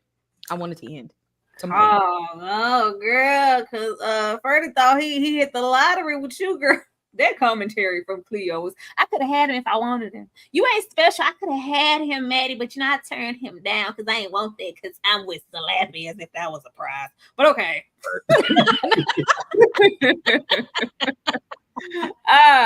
Keep that window locked. We hear him say that several times, and we know what comes of that. But first black homicide detective, this is not good. Now we see the worst officer possible that could see him coming. Like, I'm just not understanding the use of the fire escape. Like, I don't.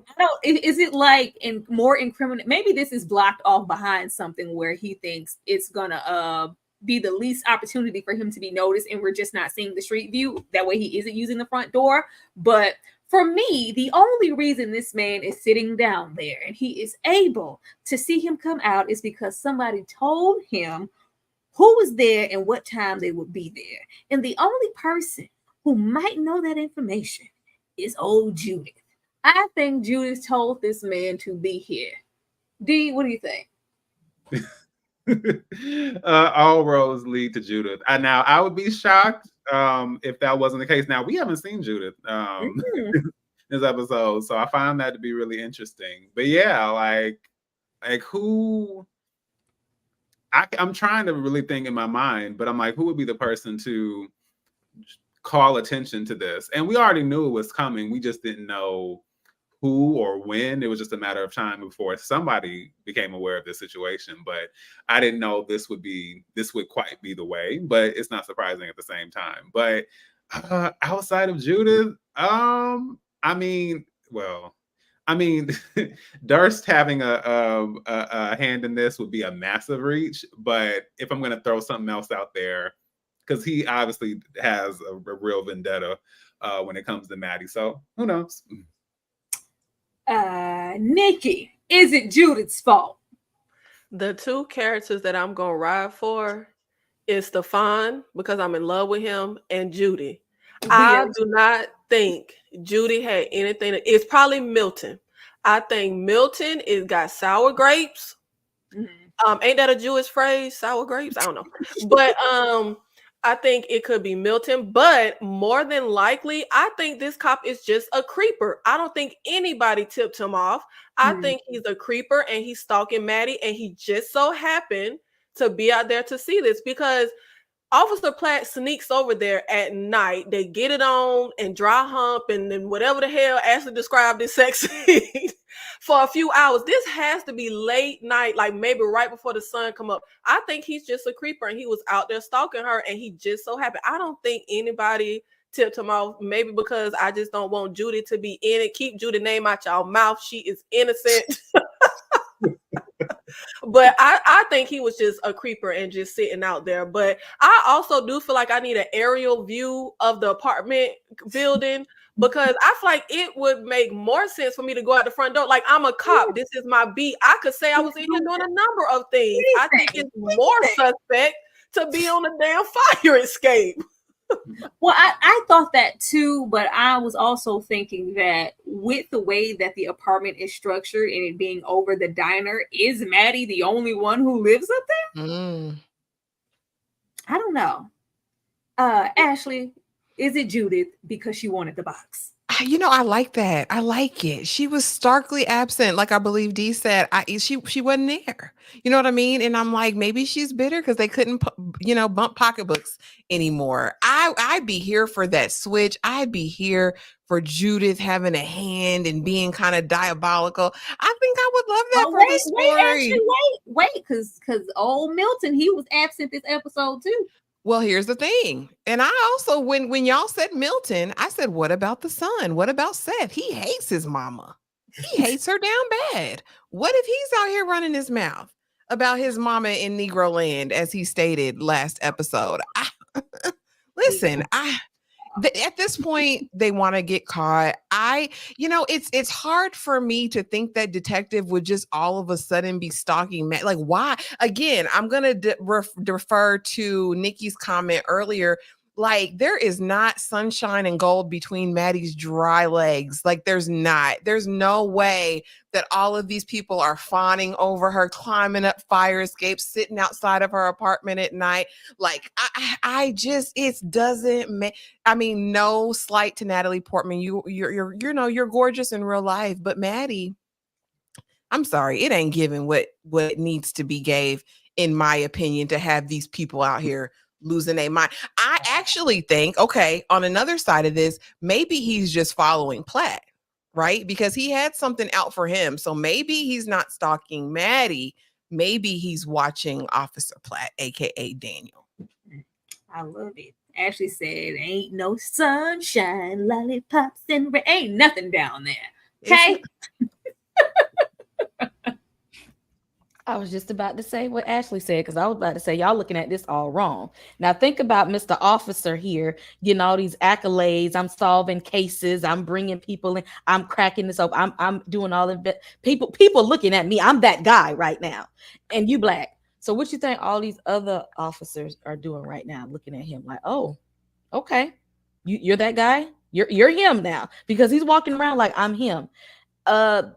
That's going to get some suspicions from other people that don't want you to be the face of the precinct in this moment. So I really think that he's the one that's being watched here. And lo and behold, let's watch him long enough to dig up some dirt, because he's a black officer and I know he's doing some dirt. And guess what? Oh, look, we're right. Yes, he is. Look at him. This whole scene just gave me Judith somewhere, like, she's meeting with the officer late at night. And he was like, she's not meeting with the officer, not that beautiful, straight nose, white passing Jewish woman. No. She's like, no, she's meeting. Watch what I tell you. Go there at this time. She's meeting with the officer. Then he went over there because that little impression he gave when he saw him coming down, it was like, oh, you gave it to him. You could have gave it to me. Everybody just want Maddie. Everybody just want Maddie. The expression on the cop's face when he saw Daniel come down, it wasn't given like, ooh, I got some information on you. No way are you finna be anybody's black homicide. Nothing. It was just like, oh, say it isn't so. You gave it to him. Girl, you could have gave it to me. That's what I got from them. I just feel like all black people be being watched sometimes. So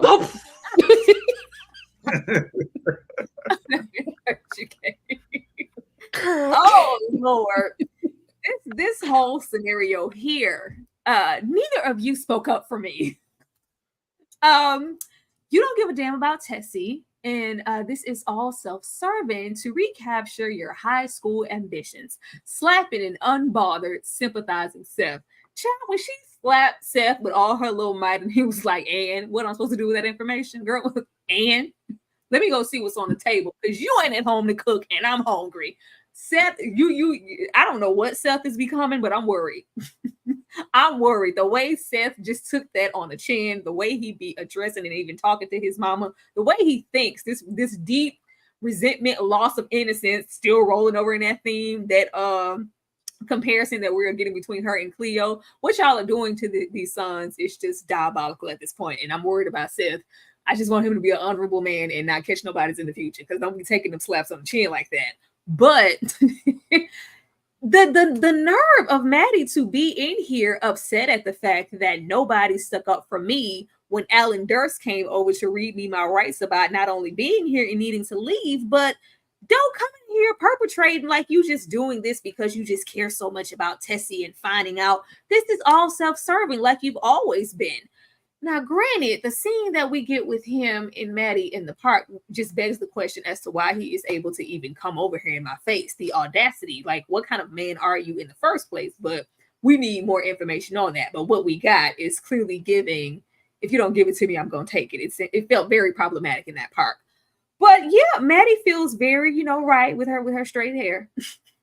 You ain't got to spread out all of that in your hair. If you're going to be my Coretta, you got to go to the black beautician and get this stuff high comb, girl. We ain't got to do that. But yeah, this sent me, because you have no right to be feeling like this. And it was audacity to be had on both parts. But for the main reason, because Maddie felt smited that her family didn't stick up for her in that moment. Nikki, was the family supposed to stick up for you, girl? Or what was supposed to happen? First of all, Maddie hair looks so much better. Her hair looks so much better. But Seth, oh my God. Okay. No, they were not supposed to stick up for her. But Seth is turning into, I feel like he's turning more into his mother and less like his father, because he turned into a little liar. When he said he feel for you didn't care his daughter was missing, so why do you feel for him now? That felt disingenuous to me. And her just about smacking the glasses off his face, and the only thing he says, oh, my food getting cold. Like that's like if you go to like beat your child and they just be like, yo, so where the Cracker Jacks at? Like, that was so insane to me. But Maddie, if you ever beg to be humping on me, you better not yell at me in public, because I'm gonna tell everybody about what you did in the woods. You better not ever. You better be so nice every time you see me. But when I first said I think it's something that the Durst guy and maybe his dad or somebody did to Maddie, I'm starting to think it's not something traumatic that happened to Maddie. I'm starting to think she did something to someone as opposed to something being done to her. It's just weird to me that even with that scene we saw, every time we see this Durst guy, he's seething at Maddie. Like his facial expressions before she gets her name in the paper with his daughter, the funeral, every time we would see him, when he looks at Maddie, it's like he wants to set her on fire with his eyes. Like, I just feel like we might be looking at it wrong, or maybe not we. Maybe I was the only one who thought that him and his dad did something to her. But I'm starting to feel like, because he says when he's talking to her, you always wanted your name in print. You always had like this ambition. So it made me think, what did she do back then to make him feel like, oh, this fits her character and she would do anything to see her name in print. I'm starting to think she must have been the one that did something to him or his family or somebody. It could have been. I had said in this scene, like, if she wasn't assaulted, I was like, please, Maddie, don't beat it. Because, you know, Maddie being a little fresh at times, being a little fluid, and, you know, we just wanting to have a good time. Did you sleep with this man's father? Please don't tell me you slept with this man's father. We still don't know who Seth's father is, but that would make me feel some type of way if you slept with my father. I don't know what happened, but that's the mystery that I'm counting on now that I feel like there's no way that could be Cleo. What I'm left with is wanting to know Maddie's history and why she is the way she is and why this man is so mad. And I completely understood Seth saying that he sympathized with Seth, not so much the Tessie situation, because, you know, he didn't give a damn about that, because why we got to bury him the same day. But just as another person who has a problem with my mother and is disgruntled, I sympathize with him because I don't like your ass either. D?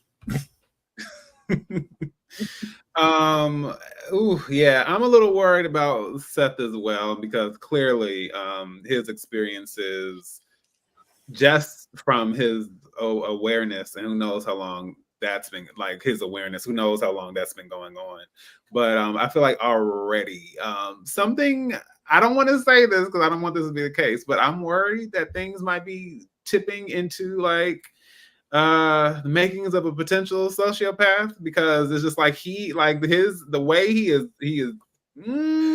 I don't know, like I'm hoping this isn't a situation where we have some and it may not be that serious, but I'm hoping there are no like Stefan parallels here, and that like this whole relationship with the mom isn't, you know, indicative of a deeper issue or another issue that's developing as we go on. Because yes, he's becoming, I don't know, the energy is getting a little sinister to me. But I understand him being over his mother, but I'm hoping it just stays there.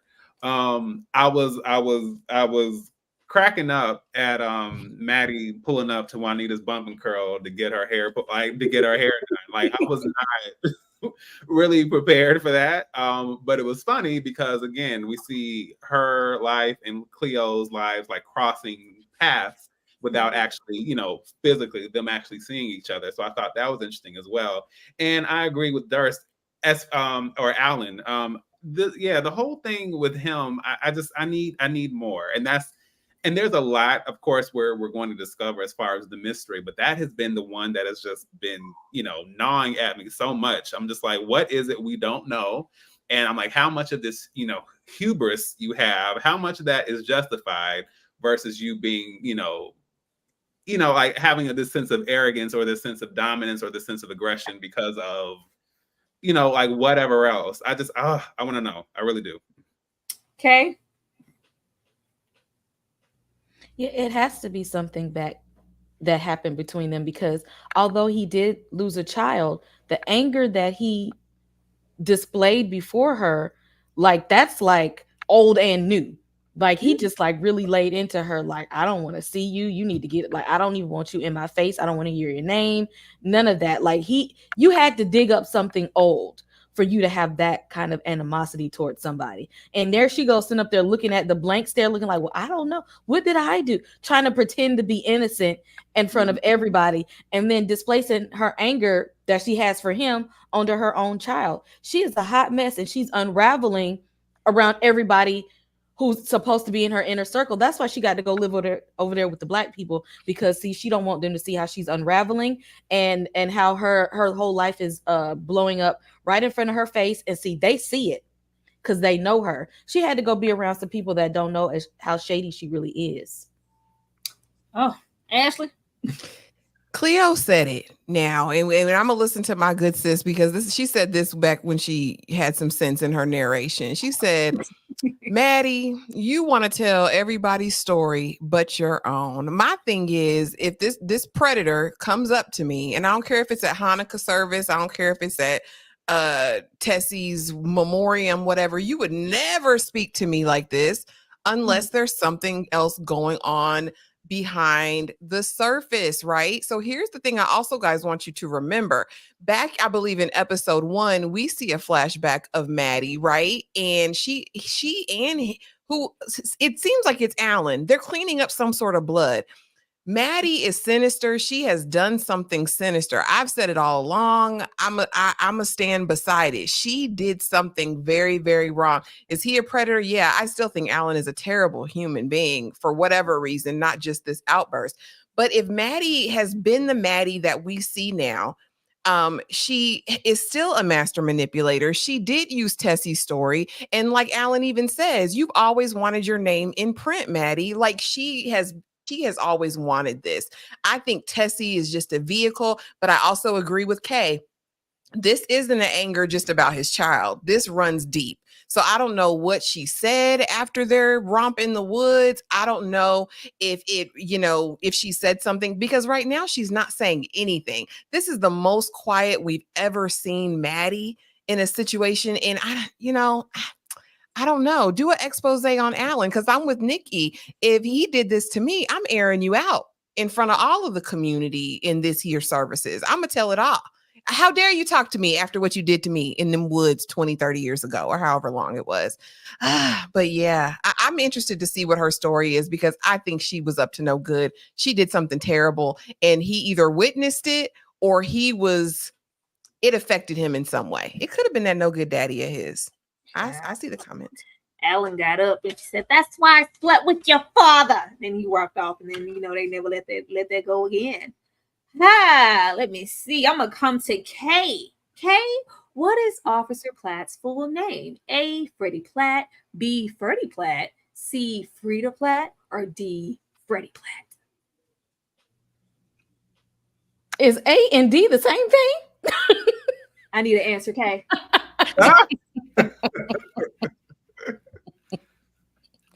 I'm gonna go with A, simply because a D I feel like they only use when it comes to Freddy Krueger. So make A. I can always count on Kay to get it wrong. I even put that man's name all the way back here, just so y'all could see it.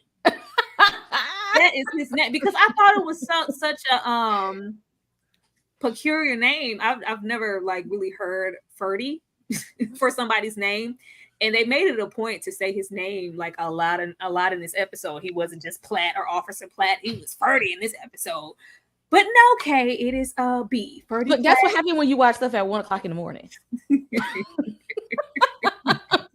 all right, Kay. Everybody gets one. Everybody gets one. You did that on purpose. Everybody's gotten a question. And I'm putting the easiest questions, Kay. Where did Stefan get a lighter? Delusional, unhinged, and a disregard for human life, capable of this but not killing Tessie.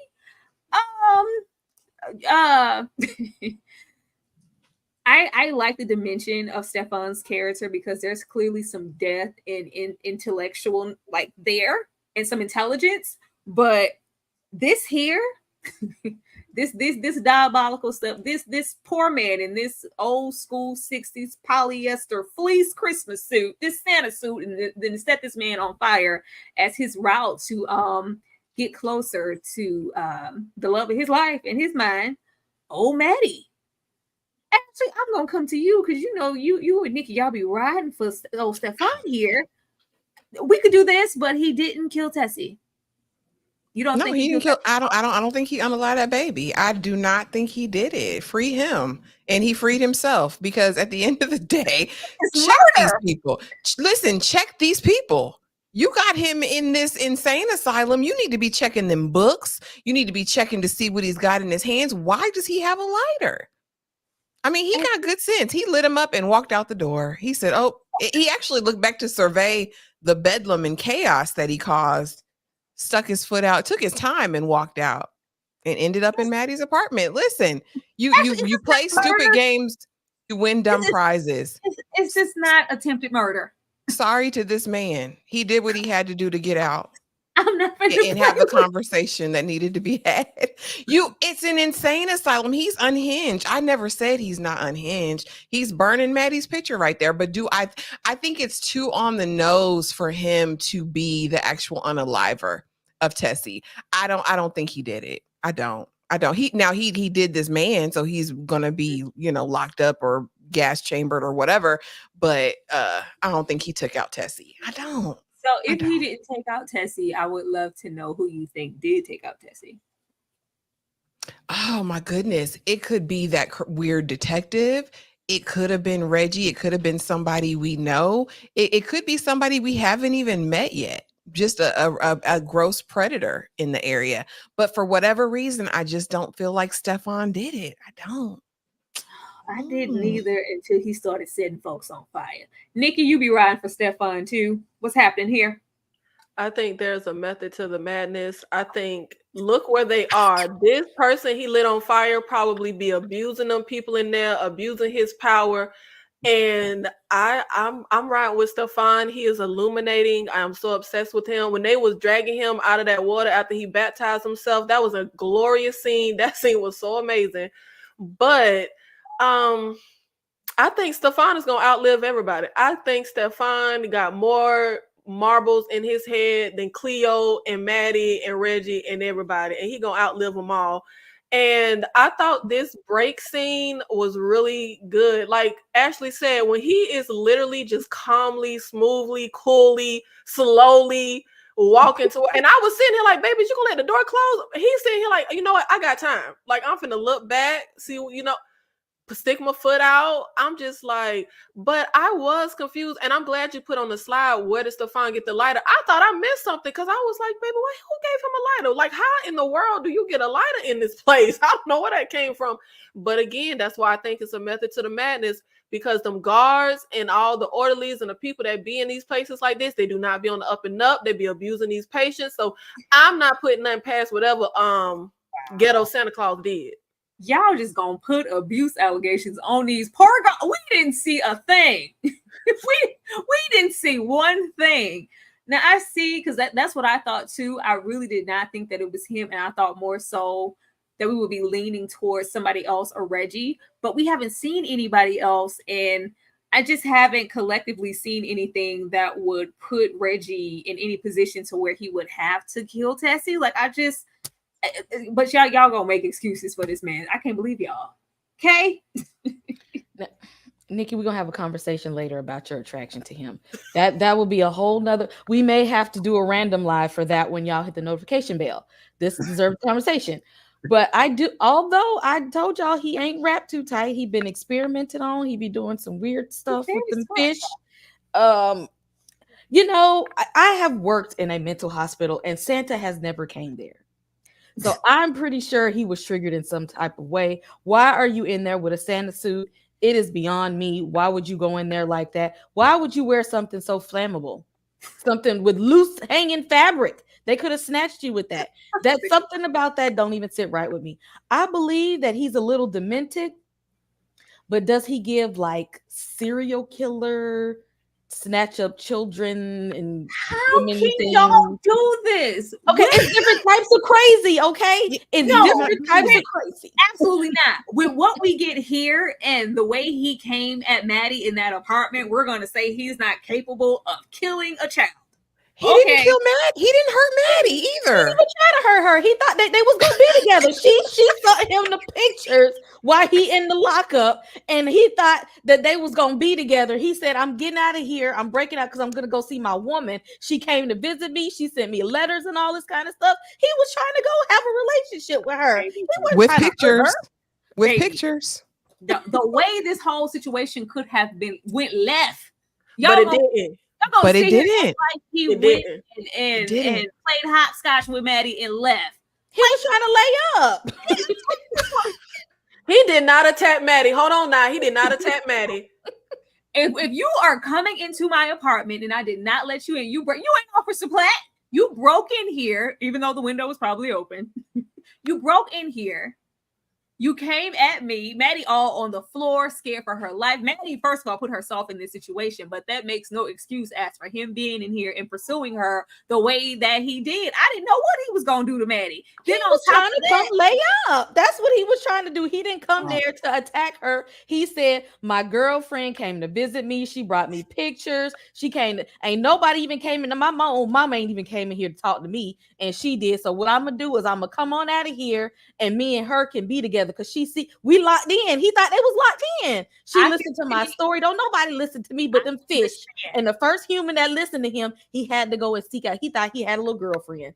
And so y'all mad at him for wanting love?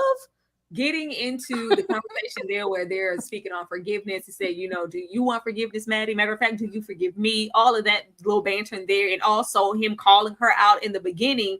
Him, making this out to be more than what it was, or going this far to break out and go meet the lights of Maddie. I understand that, but you can't put all of this stuff in my face and tell me that, this innocent, poor young creature. Hell no. D. So I am falling somewhere in the middle on this because, I don't necessarily want to put Stefan in anyone's electric chair. But I also do not have any personal affinity for his drawers. You know what I'm saying? So as other folks on the panel might. But I do think there is more to his character and more to what he knows in relation to Tessie now. And the thing is, there are levels to madness and insanity. I'm not saying that the potential to do something like that, if you can kind of flinch and not burn people up. But I do think it is possible to want to do harm to one type of person and that not necessarily extend to children. And I think that there is a connection involving him, and it's just a matter of what that involvement is. I don't think it's as far as him being the one to actively do something to Tessie, but I do think either in a secondhand manner or indirectly, he has an involvement with the Tessie situation. It's just not as direct as that. Child, all right. These weren't the answers I was expecting. There's no Stefan gives me, he's been through some stuff and somebody didn't care about his innocence, and maybe possibly he couldn't have cared about Tessie's if it did go that route. Even if he didn't do anything to Tessie, this is completely inappropriate, and I was really glad that this situation did not go left, and hopefully this is a lesson learned to Madeline to move a little differently and put her safety first in situations and not be using her feminine wiles and pretty privilege to get ahead, because it could come back to bite. But he leaves after a romantic peck on the hand. I just can't with this. I was so glad that this did not escalate. But we leave this and we get here. Not y'all all swooning over Stefan. Oh, Mama, I needed you. Cleo's misplaced anger. Cleo feels like she's to blame for her father's disappearing, and the plan is completely in motion. Now, I thought for 2 seconds Cleo was going to strangle her mama with this scarf, because, baby, what you doing? She got real tight up on her mama neck with that scarf. Misplaced is a strong word, because we do find out that when everything went down, her mama kind of recluded, and she was just kind of in herself, probably depressed, thinking about what happened, about the father just leaving her there alone to raise Cleo. And she wasn't there supporting Cleo, and she didn't tell Cleo outright that it wasn't your fault that he left. I'm sure she was made aware about the money and the bet that was being placed. But yeah, Cleo is very tortured and hurt, and I want some happiness for Cleo. I really do. But back up off your mama neck with that scarf. I'm still here. I still love you, and I stayed. Like, girl, dang, get off my neck. Ashley, did you think she was gonna strangle her mama? Just a little bit, just real quick. A little bit.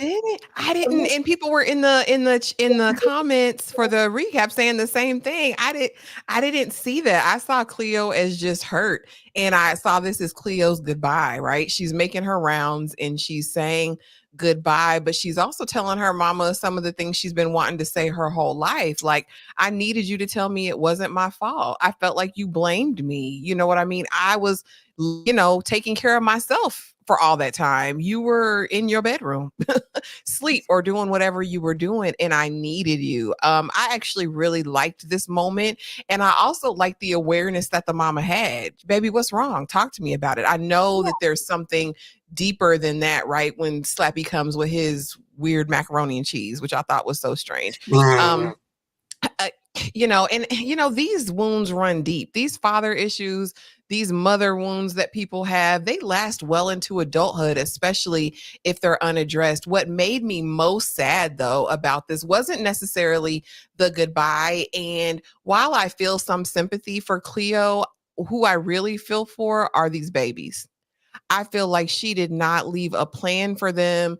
She's been like very selfish in this moment. It wasn't about making arrangements for their well-being. Okay, this is what's going to happen to me. I'm out of here. But in no way was she ever like, okay, my one son is sick on the brink with his sickle cell. Okay, mama, if anything ever happened to me, could you take, I didn't see her anytime making arrangements for these boys, knowing that they daddy is untrustworthy. Like, that's the part that made me sad more than Cleo done lived her little life. She done got involved with these people, and it's bad, and she didn't deserve it, but these babies are innocent. So, or were innocent, which goes into the theme of the episode. That's who I felt for. What hurt me was the fact that we have the likes of her mom or child Slappy, who we're going to get to, asking her outright what's wrong. Tell like the fact that she can't even confide in her husband or her mother just goes to show how alone she's felt all her life, and it's just sad. Nikki? Yeah, I was very much here for her strangling her mama. Just a light strangle, just a light. I feel like Cleo had to contend with two absentee parents, one parent physically absent and another parent emotionally absent. And I don't think, in that moment her mama said what's wrong, but I think her mama is pretty blind. Your daughter has been hurting her entire life, and you just haven't seen it? I don't know. I don't like that. I didn't care for her mother with this scene, because I feel like her mother has been pretty emotionally blind to her own daughter that's right in her face. And I kind of find it odd to say that she didn't make arrangements for her kid. Why do I have to make arrangements when they got a whole daddy? Like, you need to that's their daddy. I'm gonna leave them kids on the daddy doorstep. That is his offspring. My mama raised her kids. She is not here to raise me. Nah, that's the daddy. So he get to still just skate and do comedy while the mama take care of the grandma, take care of the kids. No, he need to step up. You can totally see the people on this panel that are without child. Happens all the time. Happens all the time, to where, of course, we can see throughout the show that Cleo has the brunt of the responsibility to take care of the children. Even getting into, I think, my slide after this, where he shows up with that personal pan of macaroni and cheese. That their personal pan and a fur coat, have you? Welcome back, Slappy. I got a gig and coming in here with your pimp fur coat, but you got a personal pan of mac and cheese and a couple of rock'em sock'em robots for the kids. But you made sure to get yourself a fur coat, though. Even when he is expressing, what's wrong, and Cleo, you could just come home. Cleo literally says, you know what, the boys miss you too. He said, you know what, fine. The boys can come too. Wait, excuse me?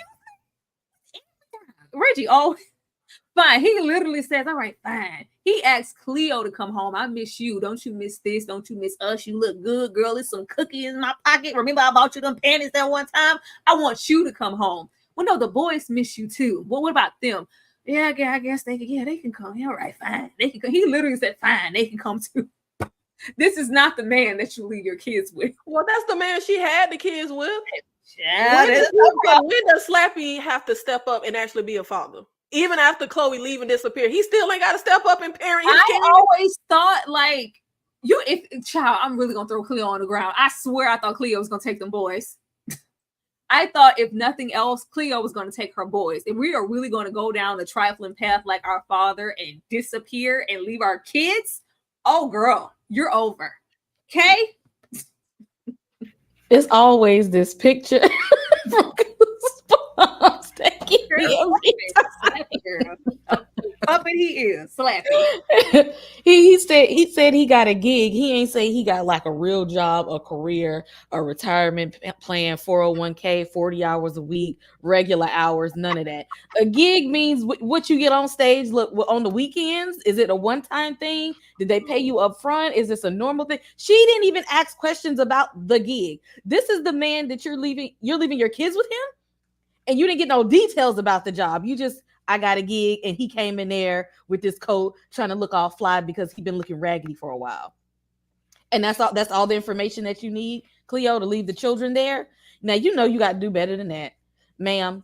I can't. And then how you come up in there with a whole family full of people with dry soul food and don't nobody even really want it that much. Okay. Who is that feeding, Slappy?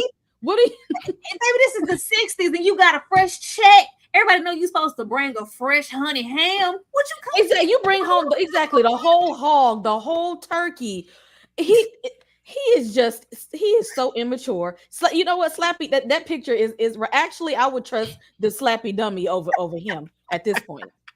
No, I love my peeps in my DMs and in the chat. Somebody just sent me a message and it was like, I'm watching, but for whatever reason they're blocked out of the thing, and it's not who y'all think it is.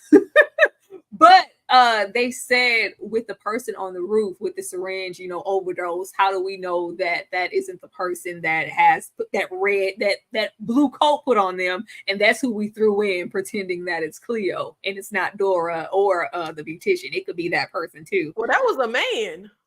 Well, hey, well, we know that. That's what I'm seeing in my phone. I just wanted to mention it. It's like, yeah, we didn't consider the man with the they are like currently at this time, he has a body to dispose of. So could it have been that man in the chair with the syringe and Dora gets to live to fight another day? Or the beautician? Anatomically, that's very odd, but I'm yeah, gonna let him make cook. no sense. I'm gonna let him cook though. He thought he on something. D, are you here for Slappy in this situation? And what did you think about the conversation that she had with her mother? Well, if there's one thing I know about this show, it's that the unhealed trauma train will always arrive right on schedule. I was not shocked at all about this because, to be honest, it was clear that Cleo and her mother had a contentious relationship anyway. It just seemed like anytime she would come in, it wasn't like, oh, hey, what's going on? Or like, it all just felt like she was barely tolerating her. So I wasn't surprised to find out that she just kind of disengaged as a parent. And the fact that she was, having to be honest with her. That Cleo was being honest with her mother about that. But I thought the same thing, what you said about but now, instead of dealing with the trauma or facing the trauma, you are repeating the trauma and visiting that on your children. So I'm just like, way to pass down generational curses and trauma as well. You're doing a great job. Very unfortunate. And as far as Slappy.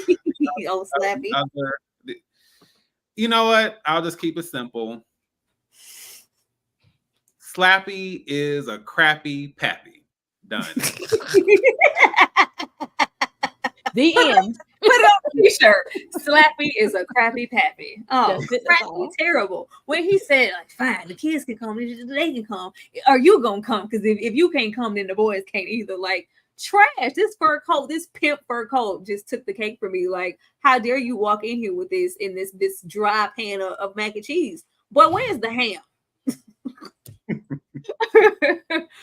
We end off here. This is not Cleo. Would you want to run away with me? Now we leave that off with Mr. Would you want to run away with me?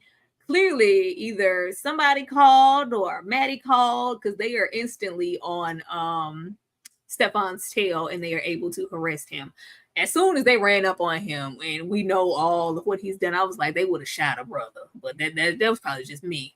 We also have on the other side of the lake, Reggie dumping Cleo's body, in which he falls back and breaks his whole leg on this boat. In the mix of this, we also have Cleo waiting for Reggie. And I think we've already discussed Reggie's one tear that he was crying. And those tears absolutely not being for Cleo. Either they are for his situation, himself, or for the likes of Dora. But I think we are all on the same page of this absolutely not being Cleo. D, I'm gonna come to you first. What did you think about them apprehending the likes of Stefan in the condition that we leave Reggie in? Yeah, we already know in any other circumstance what would have been going on here. I wasn't sure what Stefan was about to do for a second. Like he was under that water for a little too long, so I wasn't sure. But I mean, he had, I guess in his eyes, he has redeemed himself. He has restored himself spiritually. So I guess we have to see what that means as far as how he plays into the story going forward. Does this involve confession? Because there are things that still have not been said. As far as Reggie, I mean, was I supposed to be upset that his leg just tried to like hit no, because I'm just saying, like, you all this chaos, you've been at least a primary contributor to. So I'm just kind of like, you probably deserve worse than that. So boo-hoo, too bad, so sad. Okay. Listen, that was my favorite part of the whole show, with him laying in that boat. Because I'm like, how's he gonna get off the boat with that leg? How is he don't go through the water? Like, oh, what is this next move with that leg looking that way? I could just make it back to shore. And he can't even yell and scream about the leg because of the situation that he's in. He's just laying there, his leg bit. Yep, y'all remember them little bendable little things, the little gummy looking that you can bend. 90s, people that grew up in the 90s know about that. When he just laying there with that leg bent, I'm like, what is your next move? What are we gonna do after this? Who knows that you're here to help you? I'm sorry, that was my favorite scene in the whole episode. And I'm with D. I don't feel sorry for you, not one bit. That's where you should have had the tears at, because I don't know how he's gonna get off of that boat. Deserving, because he's been skating way too long in the show. You can't skate no more, physically and literally. Nikki, seeing Reggie in that boat. It really reminded me of David Allen Greer, Tales from the Hood, when that little boy took that piece of paper and then he's like, I would be very happy if Reggie just stay in that boat with that broken leg and just die, like just starve to death in the middle of the ocean. But I will say though, I had to kind of give props to Reggie, because I ain't seen nothing like this since that lady was giving birth silently in a quiet place. To break your whole leg and not make a damn sound. you know that nigga is scared of the cops, because he ain't make a sound when he broke his dang leg. But I will also say, when it comes to him putting this body in the lake, and that there's some kind of head scarf or bonnet or something, the hair is covered up, we can barely see the face. I do feel like Cleo was already headed out of town.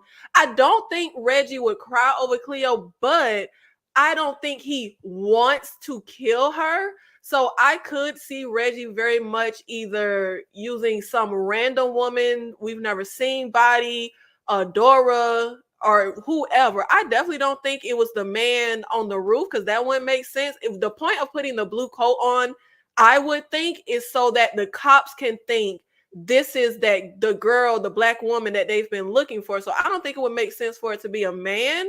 But I also want to acknowledge Kay in the comments saying that Reggie had a fake Denzel and Glory moment when he dropped that one tear. Oh my! Sarah got that picture in the corner with it.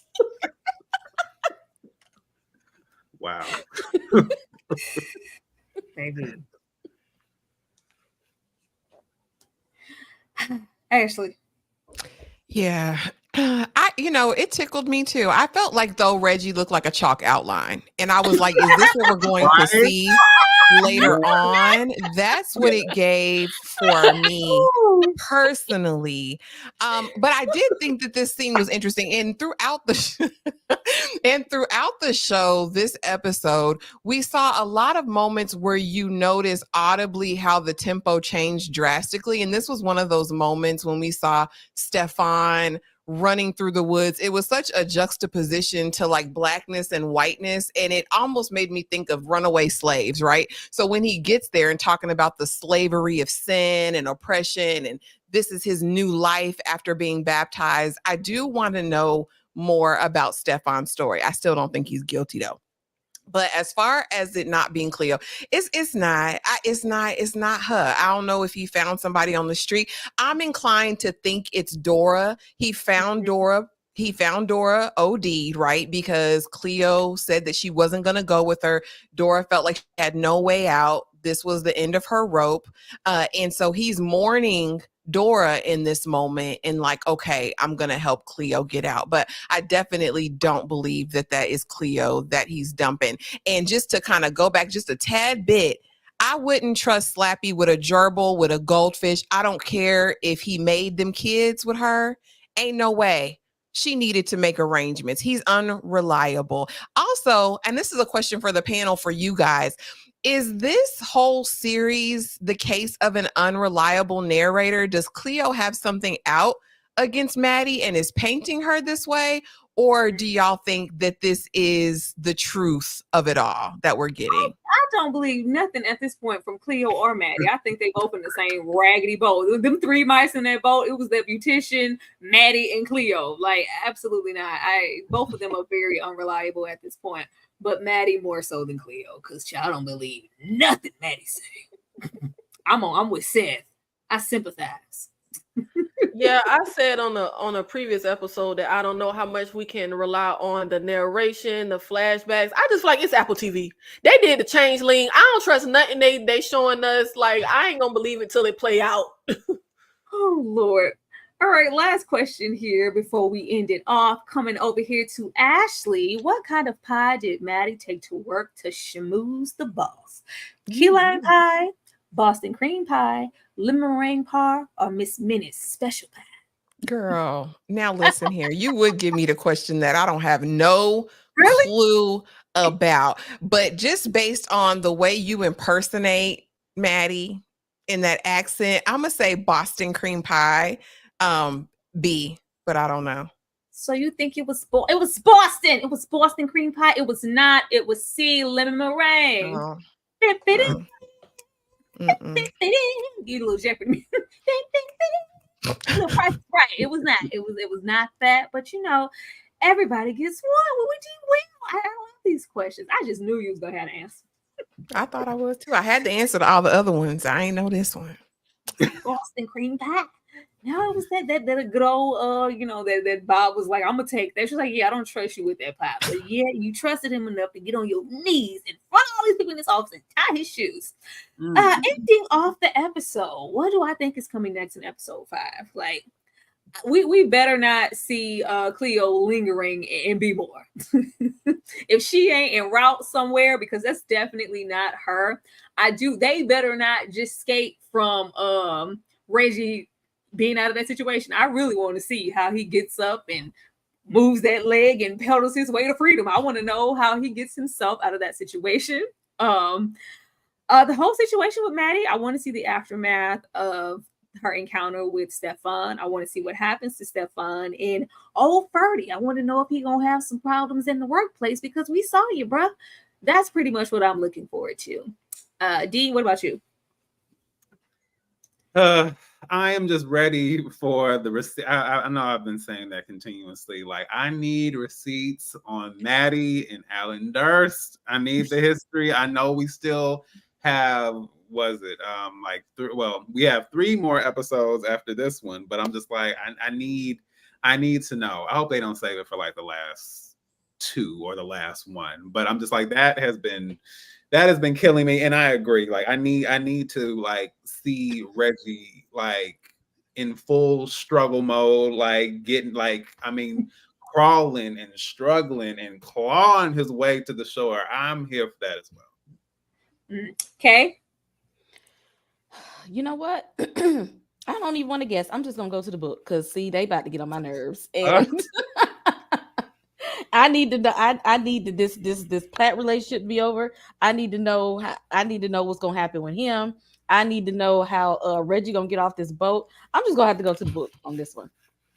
Oh wow, Kate is impatient. Nikki.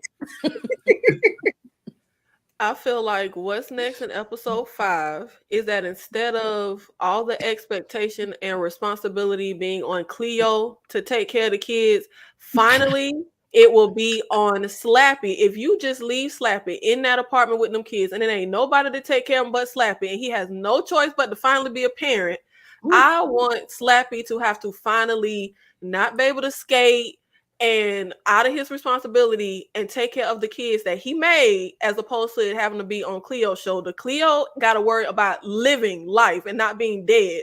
So she got to get out of town. So I need Slappy to be a father for once in his life. So what you're saying is, Nikki, you want us to open the episode with the kids being with Slappy, just for Slappy to drop them off with their grandma. I know grandma ain't gonna be there. There will be no choice but for I want Slappy to have no choice but to take care of them kids. Ashley. Never gonna have. He gonna drop them kids. I said it in the chat. He gonna drop them kids off. Watch. I can't do this. It's too much for me. I'm following my dream. I'm living my truth. I gotta follow my dream. Oh, mama, it ain't like her to act like this. Until she come back, I'm gonna leave the kids with you. I gotta give. See you later. Listen, looking like Blue Bear Pimp. That's exactly what he's going to do. For episode 5, I'm with D. I want to get down to Maddie's history. I need to see some truth come out. And I also want to see how she's going to approach this case, right? Because we know that part of the issue and angst between she and Cleo is the idea that she went trying to uncover secrets to make a name for herself, similar to what she did with Tessie. So I'm excited to see that part. I definitely want to see Shell's world start to unravel and fall down. I want to know what happened to the hairdresser. We have so many unanswered questions that I need answers to. I need all that next episode. All that. And that's on Cleo. We absolutely need all of that. You guys in the chat have been really, really amazing. Let me play y'all a little thank you, and then we're going to come back and let everybody let you know where you can go to support them and find them on a regular basis.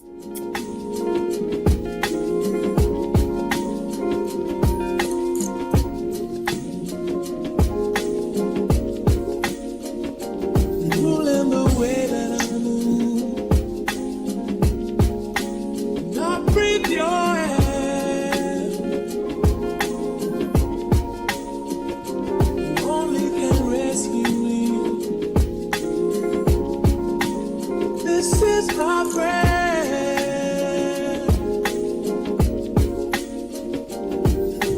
If you are mine, if you are mine,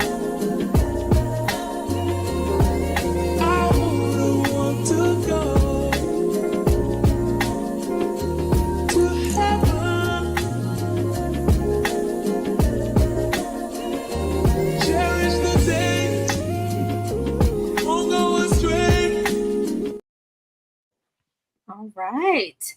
I'm going to come to the D Movie Man first to let y'all know what he got going on and where y'all could go to support him. Please do remember that we are all on social media, all on Instagram, all have a page, and everybody's link is below in the description box.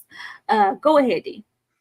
Hey everyone, this is D Movie Man, fellow cinephile, popcorn addict, and emerging film critic, coming to you with reliable recaps, reviews, and reactions. Some of you may be familiar with the tagline, some of you may not, but either way, that is the crux of what I do here on YouTube. I love discussing film. I love getting into reactions to trailers here and there, also recapping some of my favorite television series, and of course, including this one. I am currently in the midst of a live stream season. I just had a horror opening scenes live stream with the ladies this past Friday. Just yesterday, I did a live stream where we discussed with Big Ken Talks, where we discussed the abundance of cameos in Deadpool and Wolverine. That was an awesome, really fun time. And then, of course, Lady in the Lake here as well. I also recently did a spoiler review for Deadpool and Wolverine, and also the M. Night Shyamalan film Trap, which I had a lot of thoughts about. So yes, please feel free to support, to do all the things that YouTubers need you to do to thrive and grow on this platform. I would definitely appreciate it. And for everyone who has supported, including the creators of this series, I'm very, very grateful. And I'm also grateful to you, Tyra, for providing this platform and just allowing these awesome things to be happening as a result of that. Very, very grateful. I do what I can. Thank you, D. You know. Nikki, I am going to come to you next for the exact same thing. Let the people know what you have coming up and where they need to go over to be supporting you. Yes, I am Nikki, and you can find me on King Nikki TV channel. I also just started IG for King Nikki TV, so go over there. I am on a schedule on my channel. Tuesdays is new content. Thursdays is our watch along days. And I currently have a poll up on the channel for what we should do for our next watch along. We have almost 60 people that were putting in their votes for the poll. Right now, It 2017 is winning. So all 60 of y'all better pull up, run up the watch along when we do It Chapter 2 on Thursday. Saturdays is our Horror Saturdays with KillerCon. And Sundays, of course, is Lady in the Lake. And I'm so happy to be on the panel because y'all know I had to beg Tyra to let me be on the Lady in the Lake panel. So I'm just happy to be here. Okay, thank you. We need that. We absolutely did not need that. Kay Bly, I am going to come to you next. Let the people know what's up. Don't do that. Shout out to the author of this book and the creator of this series, and Apple TV. Y'all always come through for me. Tomorrow, House of the Dragon season finale. I will be here representing House Targaryen. Y'all know how I do on Mondays, okay? I'll be Ashley, I need you to be on the same page tomorrow. House Targaryen, House of the Dragon season finale is going down. Come on in Tuesday. Y'all know we got Interview of the Vampire. Y'all got to show up. Yeah, we really gonna be going in on Louis this next episode. So come on in for that. Saturday's horror panel. Y'all, the schedule for August is full. We got a lot coming up the whole month of August. Reasonable Doubt is coming out. Bel Air is coming out. There's documentaries coming out. Deliverance is at the end of the month. Again, Long Legs and Oddity and Trap is all on my watch list. Come on over. Come on over. Just hit that subscribe button. We got a lot going on this month. Y'all want to be a part of it. And hit the notification bell. Love it. KK said, come on over, baby. That's what K said. Last but not least, my girl Ashley with the sweet perspective. Let the people know what you have coming up, girl.